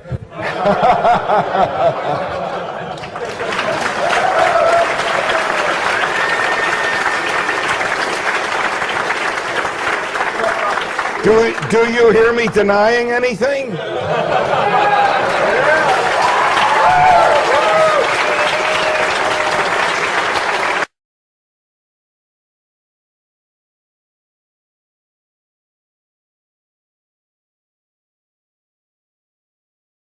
Many people, when they hear the word anarchy, think of chaos and mayhem. So they assume that an anarchist must be in favor of disorder and violence. That is the complete opposite of the truth. Most objections and complaints about the anarchist or voluntarist philosophy are not actually about the philosophy itself, but result from people misunderstanding what the philosophy is all about. To illustrate a few points, we will use the example of two fictional islands. Authoritania, where there is a ruling class or government, and Anarchia, where there is no ruling class of any kind. We will use these islands to examine several common misconceptions about anarchism. Lots of people think anarchy means every man for himself, or survival of the fittest, or the absence of any social cooperation or organization. They think that anarchy means everyone has to be self-sufficient. This comes from the false assumption that some kind of government is necessary for any organization to occur. Whether it's part of a republic, a democracy, a kingdom, or a dictatorship, a ruling class issues orders called laws and punishes anyone who disobeys them. That is not cooperation. That's domination. It's one group forcing its will on another. Authoritarianism can be used to force people into organized patterns, but that does not mean that people are incapable of organizing their activities without being forced. The most productive and useful examples of organization that we see today are anarchistic in nature. No one was forced to build the grocery store you go to. No one was forced to produce or sell anything in it. Everyone involved in the vastly complex operation of growing your food, transporting it, displaying it in the store, and selling it to you, everyone involved participates voluntarily, working in exchange for money. You and all the other store customers choose freely which store to go to and what to spend your money on.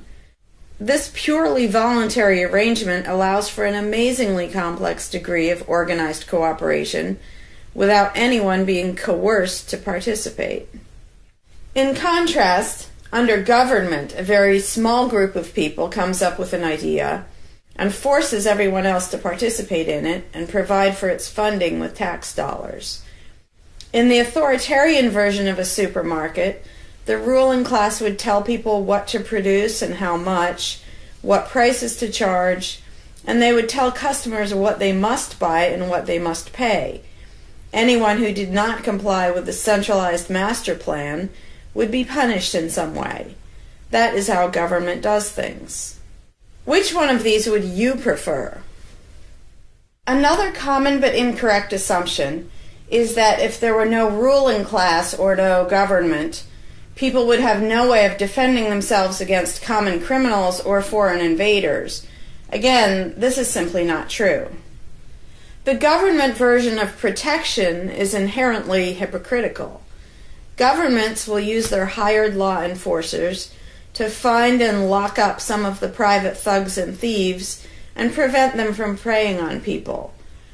But every ruling class gets the money for its operations by way of taxation, demanding money from its subjects and punishing those who don't pay up.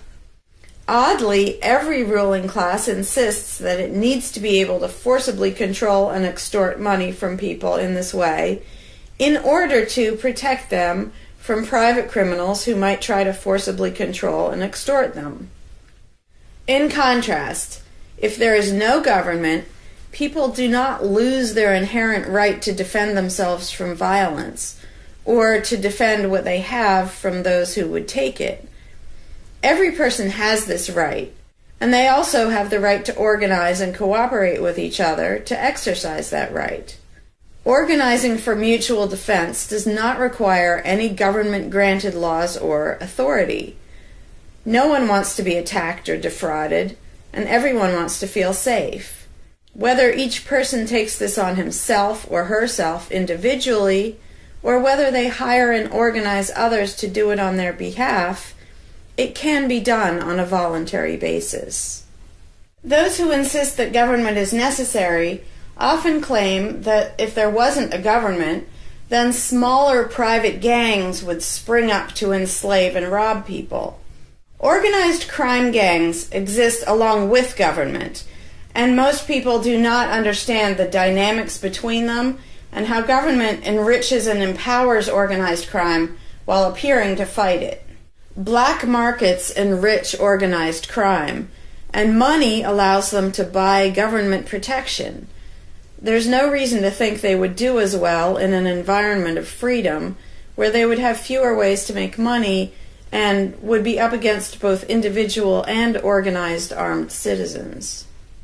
A criminal gang that's recognized as such has far less power than a gang whose aggression is perceived to be legitimate and proper.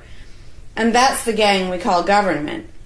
When thuggery is called law enforcement, and thievery is called taxation, and self-defense is called crime and terrorism, then even the widespread ownership of firearms can't do much to stop the aggression. Imagine a private gang trying to do the things that government does without the aura of authority, and imagine how a well-armed population would respond to this. The gang would fail quickly and dramatically. Another concern that people have when they first consider the idea of a stateless society is that some people are truly malicious, destructive, and sociopathic. The concern is that these people would be free to do anything they wanted and no one would stop them. But this concern is again based on a basic misunderstanding of human nature. Wherever we have a government ruling class, we still have freelance thieves and thugs who are not deterred by the laws of the politicians. In some instances, they're stopped by force by the police, or they decide not to commit a crime for fear of what the police might do to them. What makes this deterrence work is not the legislation or the official badges, but the simple threat of harm to the sociopath. It really makes no difference whether the threat comes from the police, or another citizen, or even another criminal. A sociopath doesn't care about laws or social rules. He cares about avoiding pain and hardship for himself. This is still true when a government ruling class is not involved at all. If the intended target of a would-be carjacker pulls out a gun, it doesn't make any difference to the carjacker whether that person has a badge or whether there's a law against taking people's cars. Discouraging nasty people from hurting others does not require special authority, only the ability to use defensive force. Ironically, though people hope that government will protect them, having a government, a gang which is believed to have the right to tax and control people, just creates one gang so big and powerful that normal people can't resist it. In short, to create a huge gang and then give it societal permission to control and extort people with the hope that this gang will prevent theft and thuggery is simply a self-contradictory idea, but that's what government always is. Some people might assume that if people organize for mutual protection and defense, then that's what government is. But there's an essential difference. People coming together to do something that everyone has the right to do, such as defend yourself, doesn't require any special authority. It's not government unless one group of people claims the right to do things which others do not have the right to do, such as taxing and controlling innocent people. Organized defense can be very effective without supposing the special right to rule over others. In other words, without being government. In contrast, governments rob the people they rule of far more wealth than private crooks could ever manage, making the idea of a protector government ridiculous. Another common objection to the idea of a stateless society is the notion that, if not for a group of lawmakers telling the rest of us how to behave, we would all behave like stupid, irresponsible, violent animals. This claim implies one of two things. Either we normal people have no idea what is right and wrong unless and until politicians tell us, or the only reason we want to do the right thing and coexist peacefully is because politicians told us to. A quick examination of your own motivations will show you that neither of those things is actually true. It's particularly odd to make this argument in a society where politicians are voted into power. If the people themselves have no moral code and no conscience, and are just stupid, violent animals, why does almost everyone want government to keep the peace and protect the innocent? Would a population of vicious, heartless, evil people try to elect good people to keep the evil people in line? Obviously not. The goodness and the desire for order and peace comes from us, not from the lawmakers we vote into office. The same holds true of everything that government does. If people are so short-sighted and selfish that they can't be trusted to voluntarily organize and raise money for whatever they deem important, then how can those same people be trusted to decide who should be in power? The implication is that the average person can't be trusted to run his own life, but can be trusted to choose someone to run other people's lives. Government is really not a civilizing influence. It's actually an uncivilizing influence. People who would never personally rob their neighbors constantly use the government to do it for them by way of taxation. People who would never dream of trying to control minute details of their neighbors' lives think it's just fine to vote for politicians to do it instead. Government gives everyone the opportunity and encouragement to rob and control other people without risk. So government, rather than serving as a check against the imperfections of our nature, instead drastically amplifies our greed, irresponsibility, and malice towards other human beings by giving us a legally acceptable and risk-free way to interfere with the lives and choices of our fellow men and women. Government brings out the criminal and busybody in everyone. In contrast, in the absence of a ruling class, people would lose their ability to ask lawmakers to interfere with their neighbors' lives. And we would not have law enforcers who could avoid responsibility for evil deeds by claiming that they were just following orders. Throughout history, far more theft, assault, oppression, and even murder has been committed by those acting on behalf of a supposed authority than by anybody else. Even basically good people, when they believe in government, will condone things or do things which they know would be wrong if they did them on their own.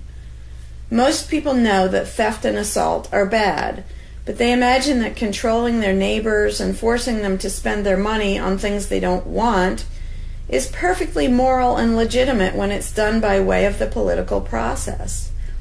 Wrong becomes right when it's called taxation, legislation, regulation, and war.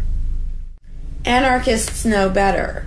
They know that human society will never be perfect, but it would be a whole lot better if evil deeds were committed only by genuinely nasty sociopathic people rather than being committed wholesale by basically good people who think that violent aggression is okay when it's called law enforcement.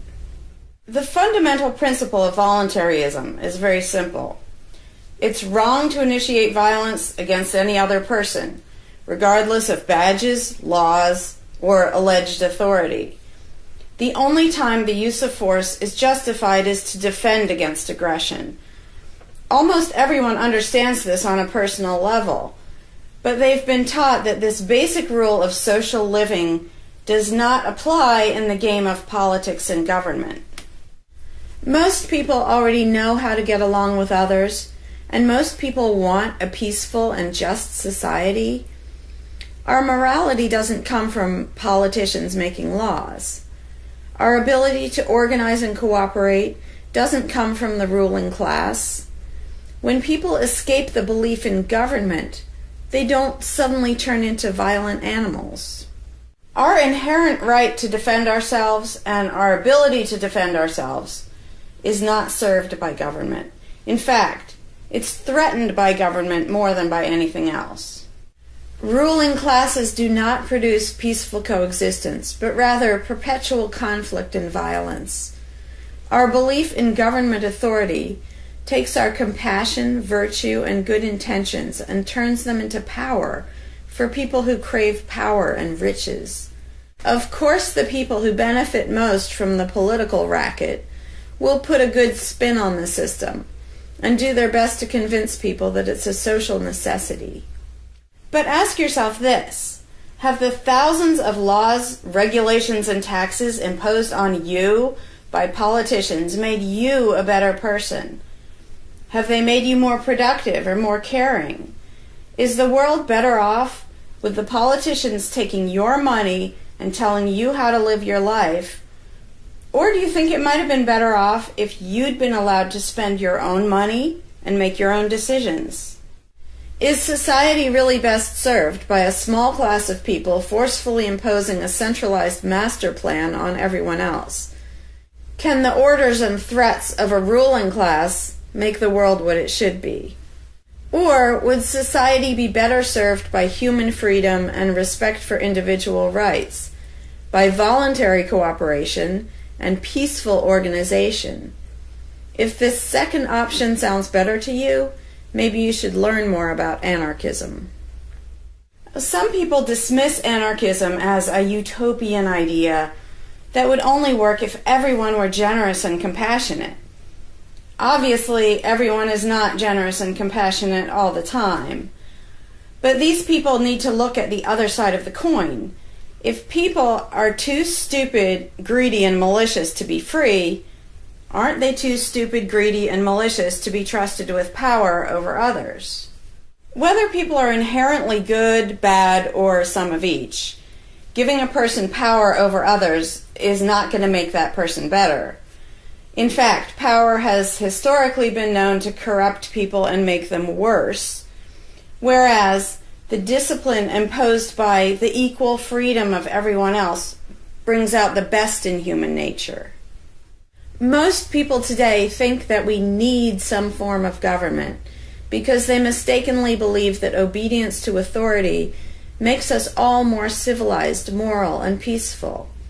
In reality, it has always done exactly the opposite. Everyone knows that governments can be corrupt, abusive, inefficient, counterproductive, even tyrannical. But most people assume that the way to fix that is to get the right people into power.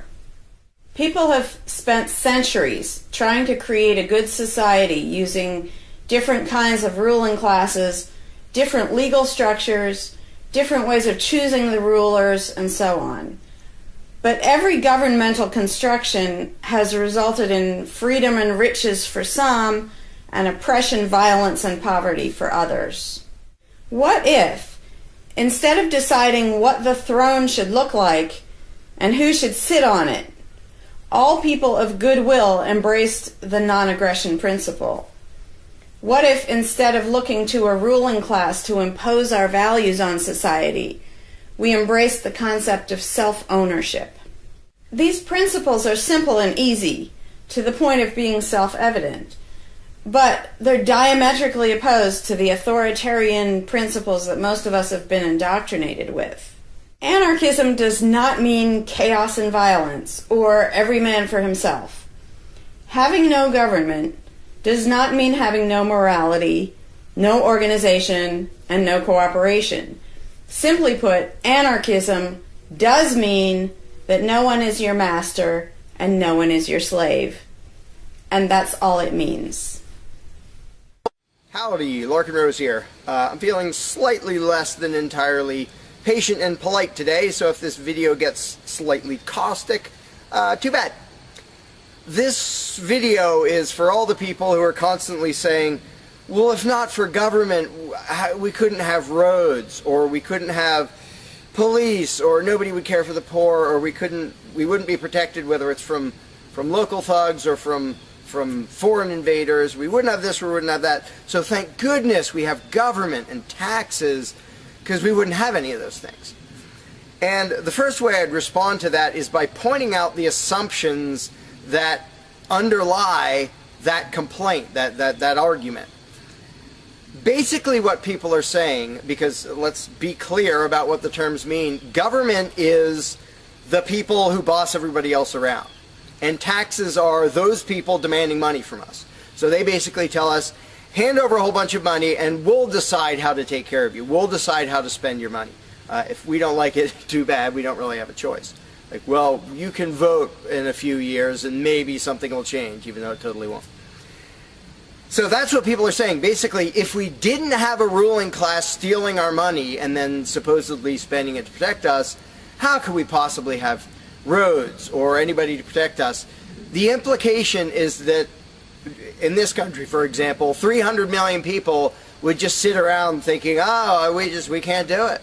Without politicians and tax collectors, we can't have a road, we can't protect each other, and we can't... And it rests on this bizarre assumption that things that almost everybody wants, they wouldn't do anything to make happen unless there were politicians forcing us to give them money so they can make it happen.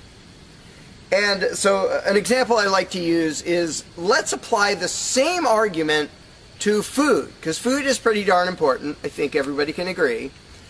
Let's apply the same argument that statists use about the roads or caring for the poor or protection or anything like that. The argument would go like this. Now, in the context of food, listen how idiotic this is.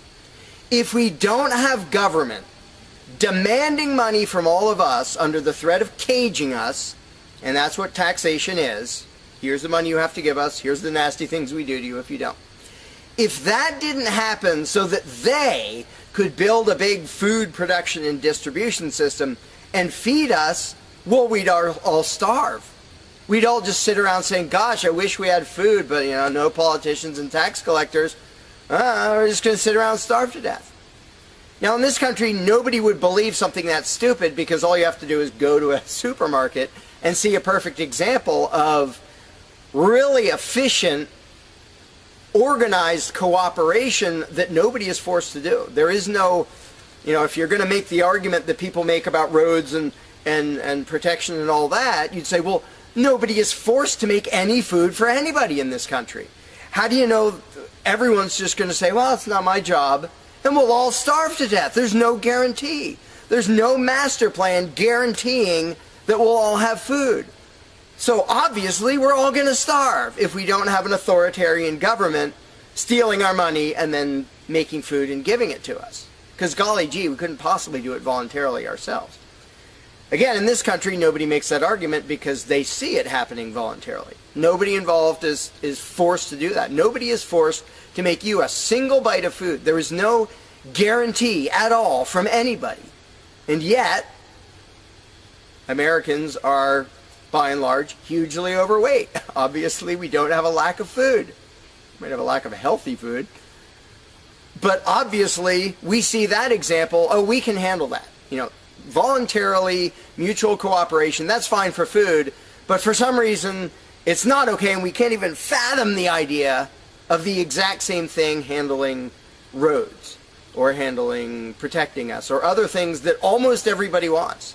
So there's, in the question is this bizarre assumption that everybody will sit around really, really, really wanting something, but because there aren't politicians bossing us around and stealing our money, well, how could we possibly do it?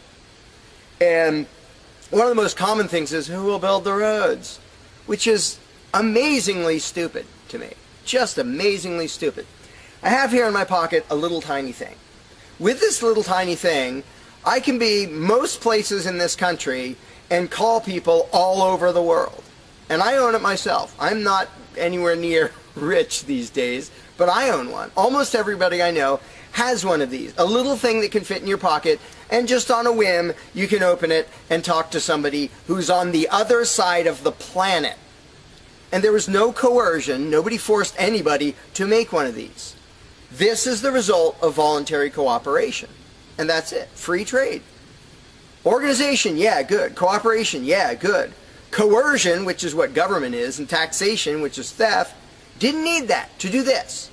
So what these people are telling me, oh, we wouldn't have roads if we didn't have government, is that somehow free individuals, relatively free, interacting voluntarily can make it so I can talk to almost anybody in the world on a little thing that fits in my pocket on a budget that is not a very good budget at the moment, but I still have one of these.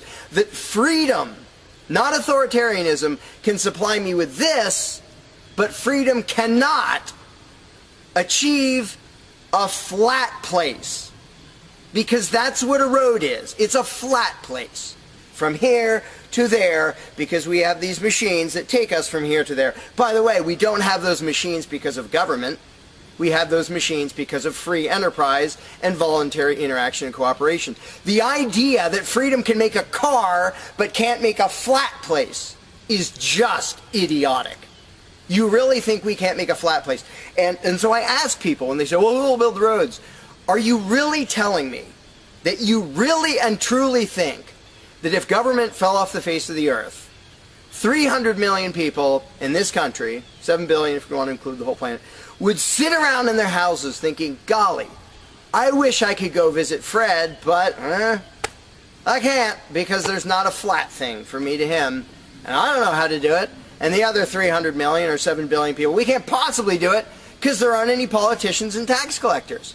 If they were here, we could do it. If they were here to boss us around and steal our money and really inefficiently build a flat place, then we'd be set. Then I'd be comfortable and I could be confident that I could get places. I could visit Fred, I could go shopping, but now we're all going to sit in our houses wishing we could go to the corner store, but we can't because, golly, how could we possibly make a flat place from here to there? We can make these, where you can talk to anybody in the world. We can make machines that you drive around in, but no, we couldn't possibly make a flat place. And when people say, well, who will build the roads? The first answer is the same damn people who do it now. Politicians and tax collectors don't build the friggin' roads. Have you ever seen one out there? No, you haven't. They steal our money, waste most of it, do all their corrupt games, and then they pay other people. Here's an idea. How about if we pay those other people who actually build the stinking road? And the fact that that doesn't occur to people is a great indication of how well indoctrinated people are by the rulers, who will perpetually tell us, you can't organize anything, you can't achieve anything, you can't do anything unless we are here to force it on you. And it's, again, there are a zillion examples, whether it's caring for the poor or protection or roads, obviously, where most of the population will say, I'm really concerned that poor people won't be taken care of, which means most of the population wants people in need to be taken care of. And if we didn't have politicians stealing our money, how would it happen? Here's an idea.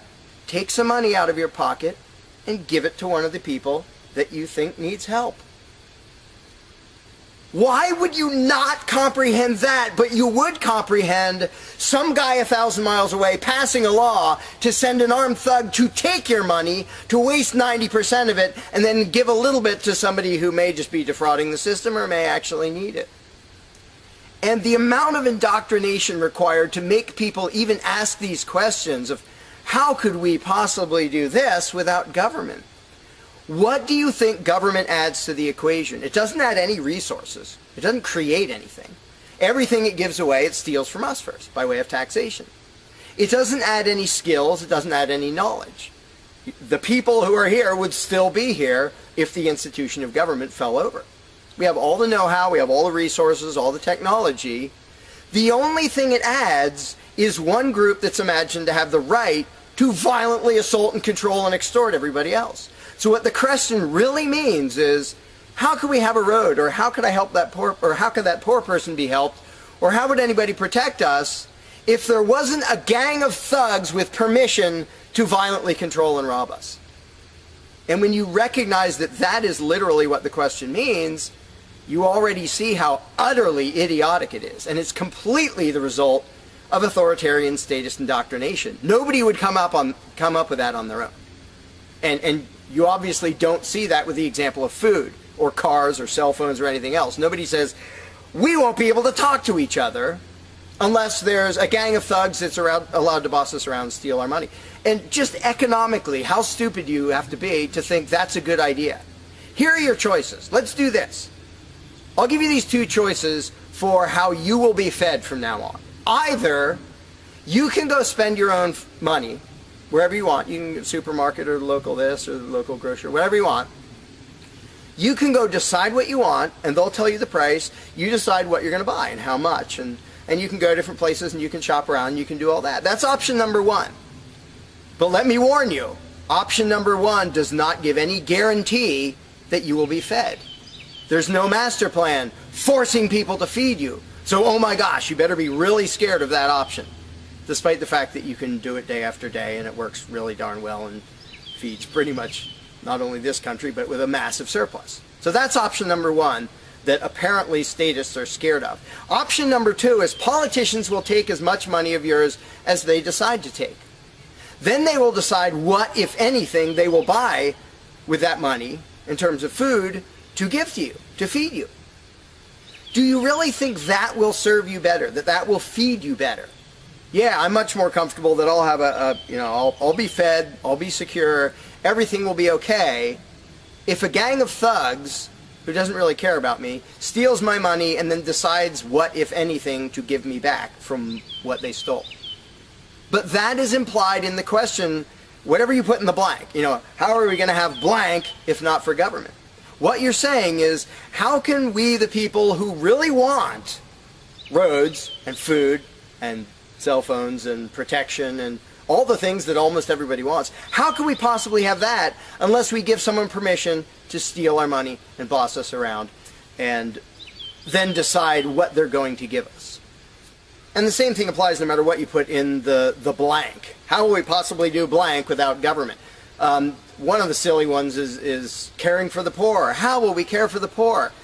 Think of what that means. Like, people, when more than half the country votes for a party to take care of the poor, it's more than half of the country saying, we're really concerned and we want to make sure that the less fortunate are taken care of, but we don't believe that normal people acting in freedom will take care of them. Well, if the people didn't care about the poor, they wouldn't win the election. By definition, if you vote for a welfare state, you're an idiot.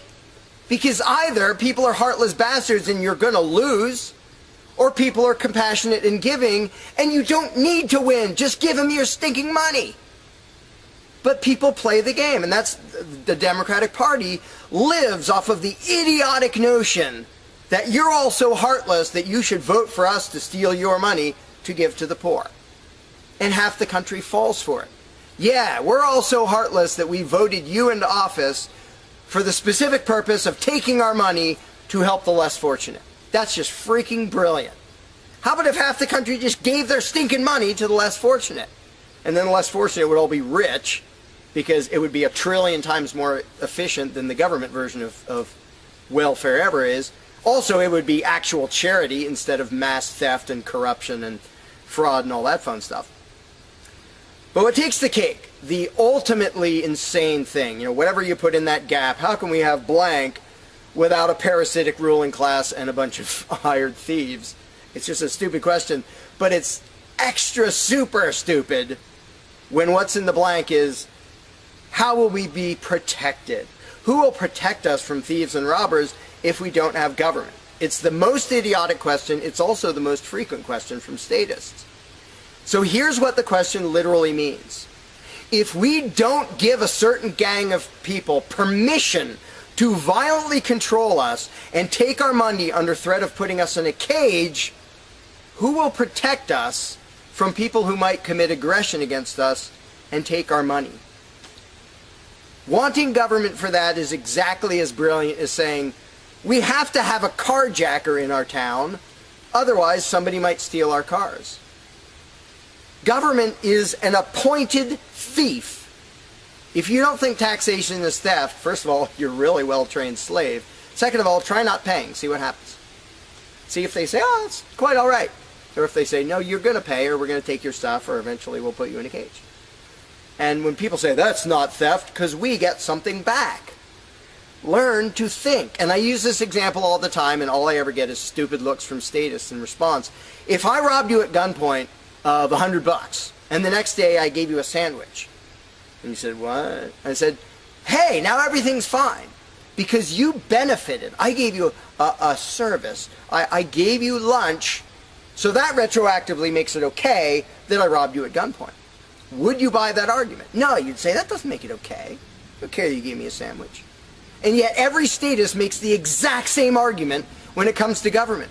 Well, we get some stuff for it after they demand our money under threat of violence and putting us in a cage. Then we get services or goods. And we don't get what we asked for, and we get lots of things we didn't ask for.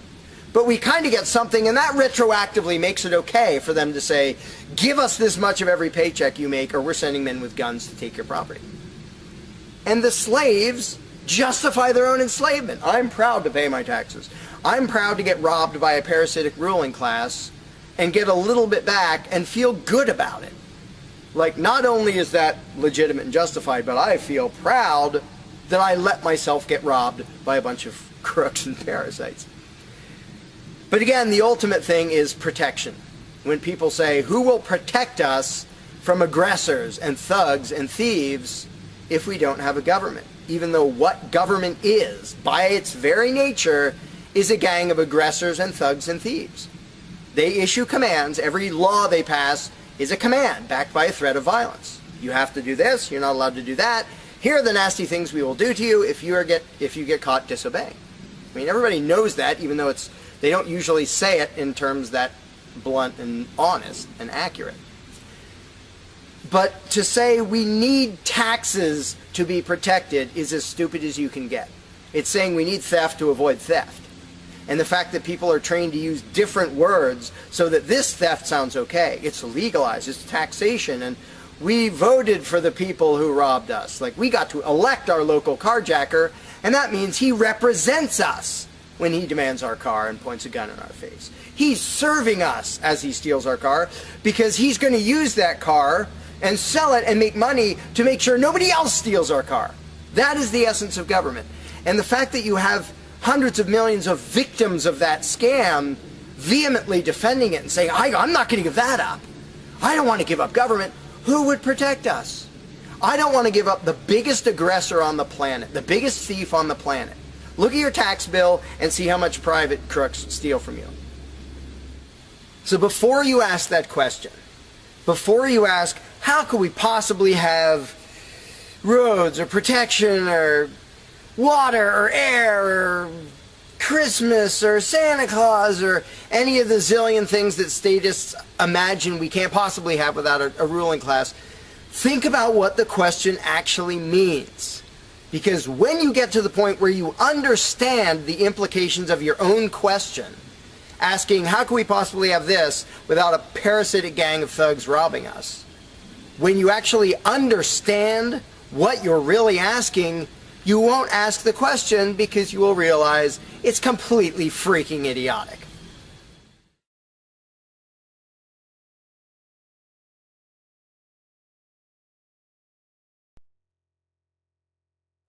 Hey, Larkin Rose here.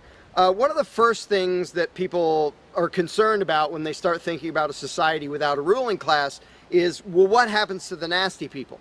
Whether you're talking about people who are just kind of negligent or inconsiderate, play their music too loud at night or leave their trash lying around the woods or whatever it is, all the way up to people who run around attacking and murdering people. So people say, well, what would happen to them? What would we do about that? Some people even go so far as to say, if not for government, there would be nothing to stop people from committing murder and doing whatever other nasty stuff. And it's funny because when somebody says that, there would be no consequences, they could do whatever they wanted and nobody would stop them, the person saying that is implying that he isn't going to do anything. If there's someone running around attacking and murdering innocent people, the guy who said nothing will happen to them, obviously he's not going to do anything or something would happen to them. But not only is he demonstrating his own cowardice when he said there would be nothing to stop murderers, he's also projecting his own immaturity and irresponsibility onto the rest of the world, because he's also saying the other 7 billion people wouldn't do anything about it, which obviously isn't true. I would, wouldn't you? If somebody was running around murdering your neighbors, would you just go, well, there aren't politicians and there's nobody with a badge and we don't have tax collectors and bureaucrats, so oh well, I guess they're just out of luck, they're going to get murdered. And would you not even protect yourself if there wasn't government? Obviously, lots and lots of people, all the sane people, would do whatever they could to protect themselves and defend the innocent. So to say nothing would happen is just really bizarre. And it comes from having a mentality basically of a little kid in a classroom, where the teacher walks out of the room and the kids are just sitting there. We don't know what to do. No authority's telling us what to do. And Johnny's throwing things at me. And there's no teacher to stop him. Ah! Because most people, having been trained into authoritarian mentality, it never occurs to them that they are the ones who should fix anything, who should stop anything. And so when people say, well, what would be done about this and that and the other thing, nasty people doing nasty things, the first thing I ask is, well, what would you do about it? Because people are so into the mentality that there has to be some master plan and some authority who writes down the law of here is what will be done with those people, that people don't think in terms of, well, what would I do about it? which is why I always ask people, well, what would you do about it? You're a person just as much as me and just as much as the other 7 billion. What would you feel justified in doing if somebody was polluting or playing their music too loud at night or running around murdering people or whatever in between you can think of? Any nasty thing, what would you feel justified in doing about it? Because there's a very basic rule of being a moral human being, which is if it would be wrong for you to do something, don't ask anybody else to do it. And the rule is so simple, so self-evident and obvious that most people will go, well, duh, of course. Trouble is, nobody in the world who believes in government abides by that rule. Nobody. I don't care if you're a constitutionalist, Democrat, Republican, fascist, communist, anything, any kind of statist. There is nobody who believes in government who abides by the most basic rule of morality, which is if it's wrong for you to do something, don't ask somebody else to do it. Because every single candidate, every party, every government always does things that the voters know they themselves have no right to do. And to say something like, well, I'm voting for the guy who's going to tax you less. Well, do you have the right to rob me a little bit less than the other guy? No, you don't. So telling me that, well, somebody was going to rob you more, but I voted for the guy to rob you a little bit less, you are still violating the basic rule of being a human being. If it's wrong for you, don't ask somebody else to do it. Well, that's kind of the second basic rule, the first one being the non-aggression principle. And they actually go together quite well. But when people are in the mindset that there's going to be some major centralized plan to deal with whatever, polluters or people who play their music too loud or murderers or whatever else, they have to get out of that mindset. They have to start to think that maybe they are among the people who have to do something about it. So instead of saying, what will be done about such and such, well, what will you do about it? What should I do about it? And this doesn't magically make all the problems go away, but the actual practical challenge of dealing with most disputes is trivial compared to the challenge of getting people to think like responsible adults, where they start to think, well, maybe it's up to me. And a while back I did little events called Escaping the Myth, and one of the little mental exercises I did with these little groups of people is, imagine we're on an island and we're it. There's no government, there's no authority, there's nobody with a badge, and one of us is running around stealing stuff from other people. He's not killing anybody, but he's stealing stuff. What are we going to do about it? We normal people. There's not a legislature, there's not 911 to call, there's nobody with a badge, it's just people. And so with that specific example, I would ask people, so what do we do? And just off the top of their heads, everybody comes up with solutions that are way better than what government ever does. First of all, every government solution is, all right, step one, I get to rob everybody. That's the government solution. Well, we're going to tax everybody so we have the resources to stop that other robber. Well, in the island scenario, nobody is stupid enough or insane enough to start with that, to say, well, let's see, so somebody's stealing our stuff. Okay, first, I get to rob all of you so that I have the resources to protect you from him. Nobody is that insane. Everybody is insane enough to believe that who believes in government. And I did for many years. I was stupid enough to actually think that it was rational and moral to advocate mass extortion in order to protect people. And that's just stupid. So I just believed something insanely stupid for a very long time. Most of the world still believes that. But in a setting where people are put on the spot and they're responsible for what happens, they don't do that. They don't say, well, I get to boss everybody around and take their money. Nobody does that. So to me, the challenge is not even coming up with specific solutions to every imaginable dispute or problem, which I don't pretend to know how everything's going to turn out. And I don't intend to be emperor of anarchy. I'm not going to be in charge of the world. But getting people to the mindset where it's up to them, where there's just people, we're it. No legislatures, no people with badges, no authority, we're just people. Suddenly people are way better at solving problems and making things work. One good example is when there's a disaster. Unfortunately, sometimes it takes a horrendous event to bring out the best in people. And it brings out the worst in some people too. But when people say, whoa, my neighbor's house is floating away, I'm not going to wait for FEMA. I'm not going to dial 911. I'm going to jump in a boat and go save him. Because suddenly it's on me. Suddenly I'm the one who has to do something. And when it occurs to people that they're the ones who have to do something, and unfortunately, usually that only happens in a complete disaster area, when it occurs to people and they suddenly take on the responsibility and start to think like adults, their solutions are generally a lot better than any government solutions and ever are. But to get to that mentality, people have to shift from the authoritarian mindset to the mindset of a self-owning individual who realizes there is nothing above me. There is no magic unicorn who's going to come and save the day, who's going to come save me from polluters or somebody playing their music too loud or murderers or whatever it is. It's just us.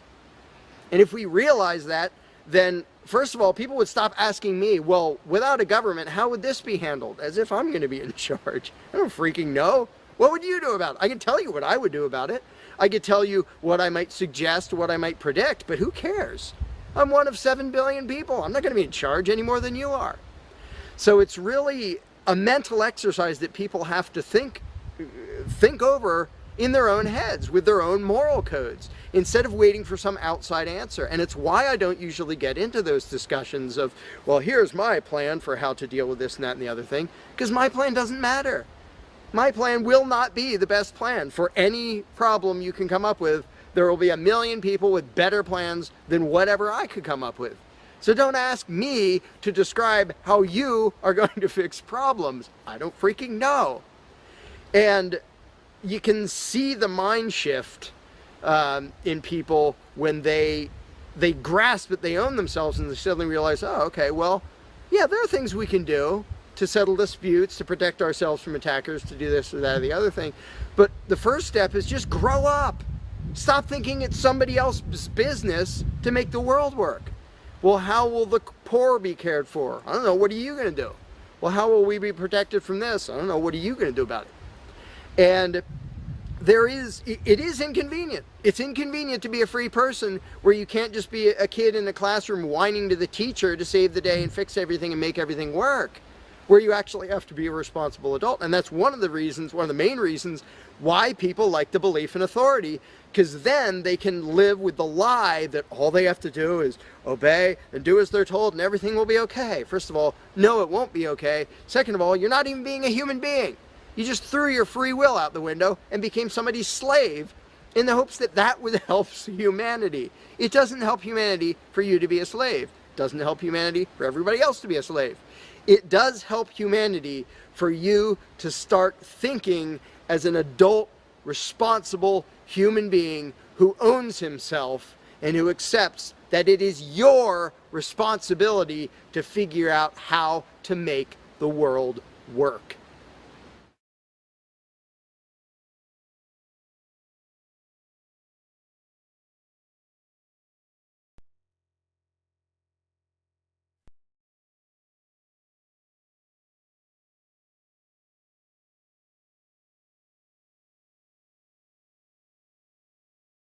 You cannot begin to imagine in how many ways the world is the opposite of what you have been taught to believe. You see the guy who sells drugs to willing customers so he can feed his family as the scum of the earth, while you see the hypocrite who gives away stolen money in the name of government as a saint. You see the guy who tries to avoid being robbed by the federal thugs as a crook and a tax cheat, but see as virtuous the politician who gives away the same stolen loot to people to whom it does not belong. You see the cop as a good guy when he drags a man away from his friends and family and throws him in prison for 10 years for smoking a leaf. And you see anyone who defends himself from such barbaric fascism as the lowest form of life, a cop killer. In reality, most drug dealers are more virtuous than any government social worker, and prostitutes have far less to be ashamed of than political whores, because they trade only with what is rightfully theirs, and only with those who want to trade with them. The upstanding, church-going, law-abiding, tax-paying citizen who votes Democrat or Republican is far more despicable and a bigger threat to humanity than the most promiscuous, lazy, drug-snorting hippie. Why? Because the hippie is willing to let others be free, and the voter is not. The damage done to society by bad habits and loose morality is nothing compared to the damage done to society by the self-righteous violence committed in the name of the state. You imagine yourselves to be charitable and tolerant when you are nothing of the sort. Even the Nazis had table manners and proper etiquette when they weren't killing people. You think you're good people because you say please and thank you? You think sitting in that big building on Sunday makes you noble and righteous?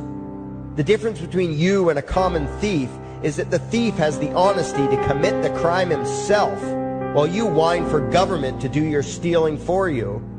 The difference between you and the street thug is that the thug is open about the violence he commits, while you let others forcibly control your neighbors on your behalf. You advocate theft, harassment, assault, and even murder, but accept no responsibility for doing so. You old folks want the government to steal from your kids so you can get your monthly check. You parents want all your neighbors to be robbed to pay for your kids' schooling. You all vote for whichever crook promises to steal money from other people to pay for what you want. You demand that those people who engage in behaviors you don't approve of be dragged off and locked up, but feel no guilt for the countless lives your whims have destroyed. You even call the government thugs your representatives, and yet you never take responsibility for the evil they commit. You proudly support the troops as they kill whomever the liars in D.C. tell them to kill, and you feel good about it. You call yourselves Christians or Jews or claim to follow some other religion, but the truth is what you call your religion is empty window dressing. What you truly worship, the God you really bow to, what you really believe in is the state. Thou shalt not steal, thou shalt not murder, unless you can do it by way of government. Then it's just fine, isn't it? If you call it taxation and war, it stops being a sin, right? After all, it was only your God that said you shouldn't steal and murder, but the state said it was okay. It's pretty obvious which one outranks the other in your minds. Despite all the churches, synagogues, and mosques we see around us, this nation has one God and only one God, and that God is called government. Jesus taught nonviolence and told you to love your neighbor, but the state encourages you to vote for people who will use the violence of government to butt into every aspect of everyone else's life. Which do you believe? To those about to stone a woman who had committed adultery, Jesus said, "Let him who is without sin cast the first stone." But the state says it's perfectly fine to lock someone up if they do something you find distasteful, such as prostitution. Which do you believe? The Christian God says, "Thou shalt not covet," but coveting is the lifeblood of the beast that is the state. You are taught to resent, despise, and hate anyone who has anything you don't have. You clamor for the state to tear other people down, steal their property, and give it to you. And you call that fairness. The Bible calls it coveting and stealing. You are not Christians. You are not Jews. You are not Muslims. And you certainly aren't atheists. You all have the same God, and its name is government. You're all members of the most evil, insane, destructive cult in history. If there ever was a devil, the state is it, and you worship it with all your heart and soul. You pray to it to solve every problem, to satisfy all your needs, to smite your enemies, and to shower its blessings upon you. You worship what Nietzsche called the coldest of all cold monsters, and you hate those of us who don't. To you, the greatest sin is disobeying your God, breaking the law, you call it, as if anyone could possibly have any moral obligation to obey the arbitrary commands and demands of the corrupt, lying, delusional megalomaniacs who infest this despicable town. Even your ministers, priests, and rabbis, more often than not, are traitors to their own religions, teaching that the commands of human authority should supersede adherence to the laws of the gods they say they believe in. Several years ago, I heard one pompous evangelical jackass in particular pontificating on the radio that anyone who disobeys the civil authority, be it a king or any other government, is engaging in rebellion against God. Those were the exact words he used. What if the government is doing something wrong? Well, this salesman for Satan opined, that is the business of those in government, and you are still obligated to obey. Everywhere you turn, be it the state or the church, the media or the schools, you are taught one thing above all else, the virtue of subjugating yourselves to mortals who claim to have the right to rule you. It is sickening the reverence with which you speak of the liars and thieves whose feet are so firmly planted on your necks. You call the congressmen and the judges honorable, and you swoon at the magnificence of the grandiose halls they inhabit, the temples they built to celebrate the domination of mankind. You feel pride at being able to say you once shook a senator's hand or saw the president in person. Ah, yes, the grand deity himself, His Royal Highness, the President of the United States of America. You speak the title as if you're referring to God Almighty. The vocabulary has changed a bit, but your mindset is no different from that of the groveling peasants of old who bowed low, faces in the dirt, with a feeling of unworthiness and humility when in the presence of whatever narcissist had declared himself to be their rightful lord and master. The truth of the matter, back then and today, is that these parasites who call themselves leaders are not superior beings. They are not great men and women. They are not honorable. They're not even average. The people who earn an honest living, from sophisticated millionaire entrepreneurs to illiterate day laborers doing the most menial tasks you can imagine, those people deserve your respect. Those people you should treat with courtesy and civility.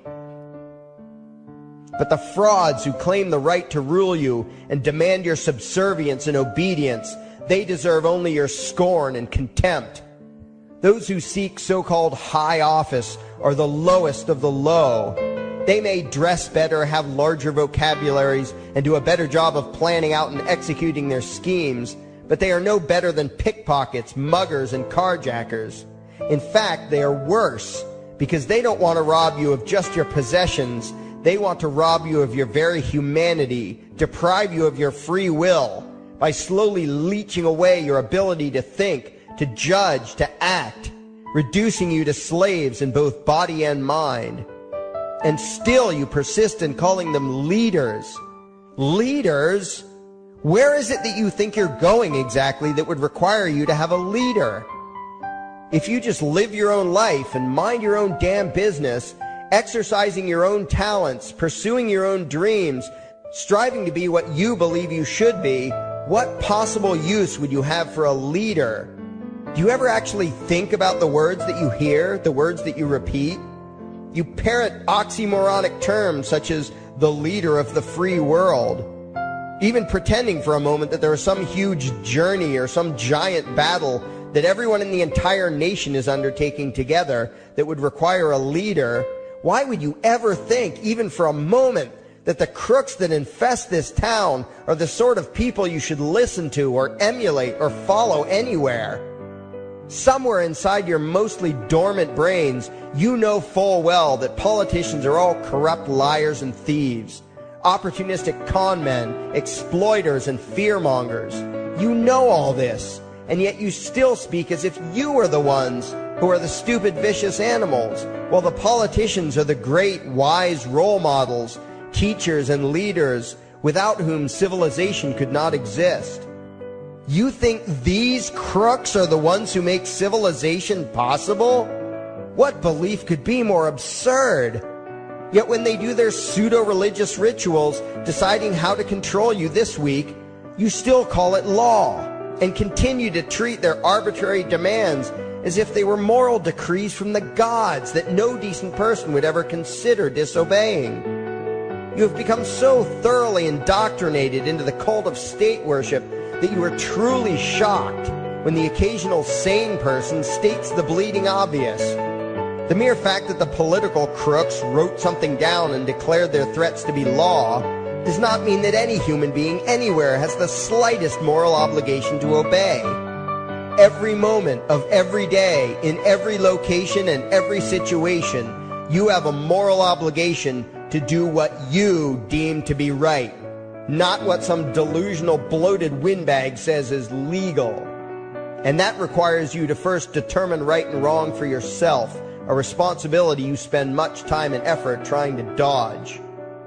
You proclaim how proud you are to be law-abiding citizens and express your utter contempt for anyone who considers himself above your so-called laws. Laws that are nothing more than the selfish whims of tyrants and thieves. The word crime once meant an act harmful to another person. Now it means disobedience to any one of the myriad of arbitrary commands coming from a parasitical criminal class. To you, the term crime is nearly synonymous with the word sin, implying that the ones whose commands are being disobeyed must be something akin to gods, when in truth they are more akin to leeches.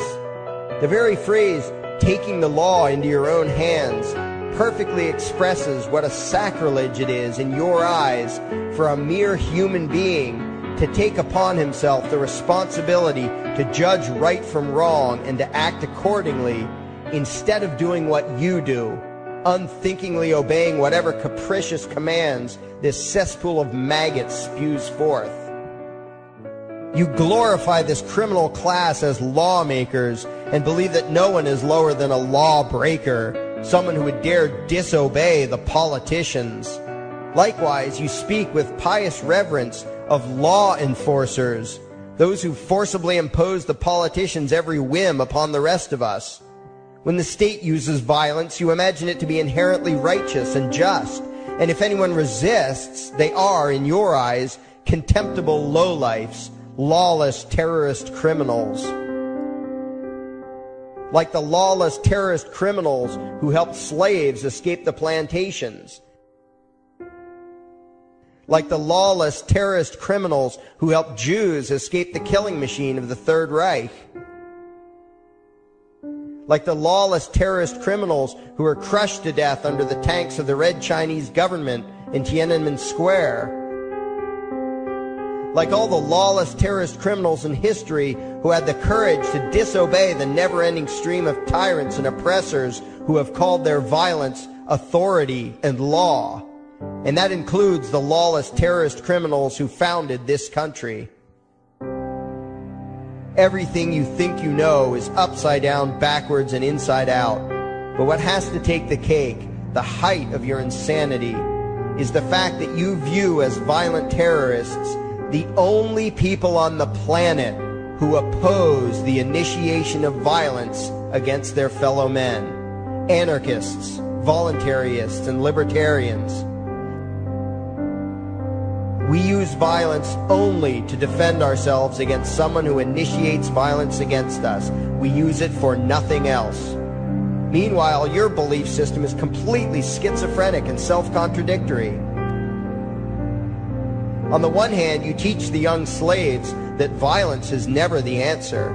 Yet out of the other side of your mouths, you advocate that everyone and everything, everywhere and at all times, be controlled, monitored, taxed, and regulated through the force of government. In short, you are teaching your children that the masters may use violence whenever they please, but the slave should never resist. You indoctrinate your children into a life of unthinking, helpless subservience. You are putting the chains around their little necks and fastening the locks tight. And worst of all, you feel good about it. Out of one side of your mouths, you condemn the evils of fascism and socialism and lament the injustices of the regimes of Hitler, Stalin, and Mao. While out of the other side of your mouths, you preach exactly what they did. The worship of the collective, the subjugation of every individual to that evil insanity that wears the deceptive label, the common good. You babble on and on about diversity and open-mindedness, and then beg your masters to regulate and control every aspect of everyone's lives, creating a giant herd of unthinking conformist drones. You wear different clothes and have different hairstyles, and you think that makes you different. Yet all your minds are enslaved to the same club of masters and controllers. You think what they tell you to think and do what they tell you to do while imagining yourselves to be progressive, thinking, and enlightened. From your position of relative comfort and safety, you now condemn the evils of other lands and other times while turning a blind eye to the injustices happening right in front of you. You tell yourself that had you lived in those other places, in those other times, you would have been among those who stood up against oppression and defended the downtrodden. But that is a lie. You would have been right there with the rest of the flock of well-trained sheep, loudly demanding that the slaves be beaten, that the witches be burned, that the nonconformists and rebels be destroyed. How do I know this? Because that is exactly what you are doing today.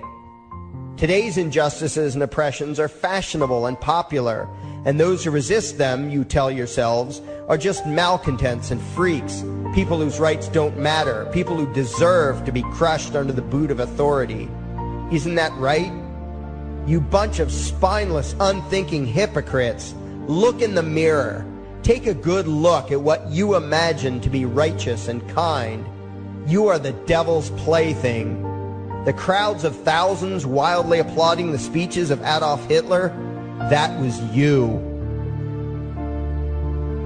The mob demanding that Jesus Christ be nailed to the cross, that was you. The white invaders who celebrated the wholesale slaughter of those godless redskins, that was you. The throngs filling the Colosseum, applauding as the Christians were fed to the lions, that was you. Throughout history, the perpetual suffering and injustice occurring on an incomprehensible scale, it was all because of people just like you. The well-trained, thoroughly indoctrinated conformists, the people who do as they're told, who proudly bow to their masters, who follow the crowd, believing what everyone else believes and thinking whatever authority tells them to think. That is you. And your ignorance is not because the truth is not available to you. There have been radicals preaching it for thousands of years. No, you are ignorant because you shun the truth with all your heart and soul. You close your eyes and run away when a hint of reality lands in front of you. You condemn as extremists and fringe kooks those who try to show you the chains you wear because you don't want to be free. You don't even want to be human. Responsibility and reality scare the hell out of you, so you cling tightly to your own enslavement and lash out at any who seek to free you from it. When someone opens the door to your cage, you cower back in the corner and yell, "Close it, close it." Well, some of us are finished with trying to save you. We've wasted enough effort trying to convince you that you should be free. All you ever do is spout back what your masters have taught you, that being free only leads to chaos and destruction, while being obedient and subservient leads to peace and prosperity. There are none so blind as those who will not see. And you nation of sheep, would rather die than see the truth.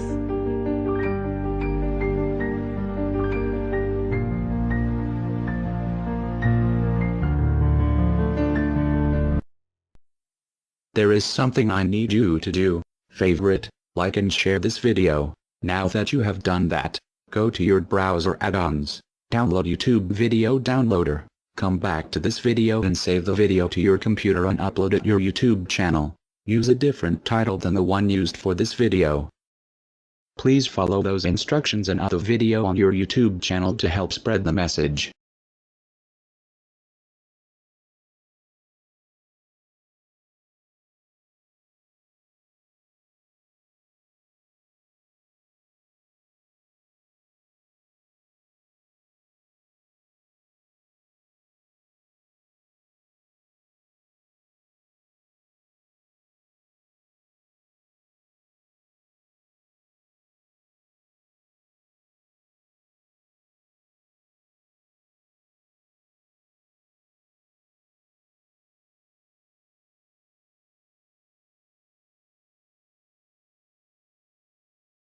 If you did not understand the instructions to download videos from YouTube, look it up on YouTube. There are some YouTube videos explaining on how to do so. It's very easy. If you do not host this video account, you are not doing your part to get the message out there, and you are part of the problem. And thanks for watching. Anonymous now has a new YouTube channel. It is called Anarchy World. To find our new YouTube channel, you need to type in Anarchy World in the official YouTube search bar. There are no spaces in Anarchy World. Do not type it in the address bar because you will find a different YouTube channel called Anarchy World.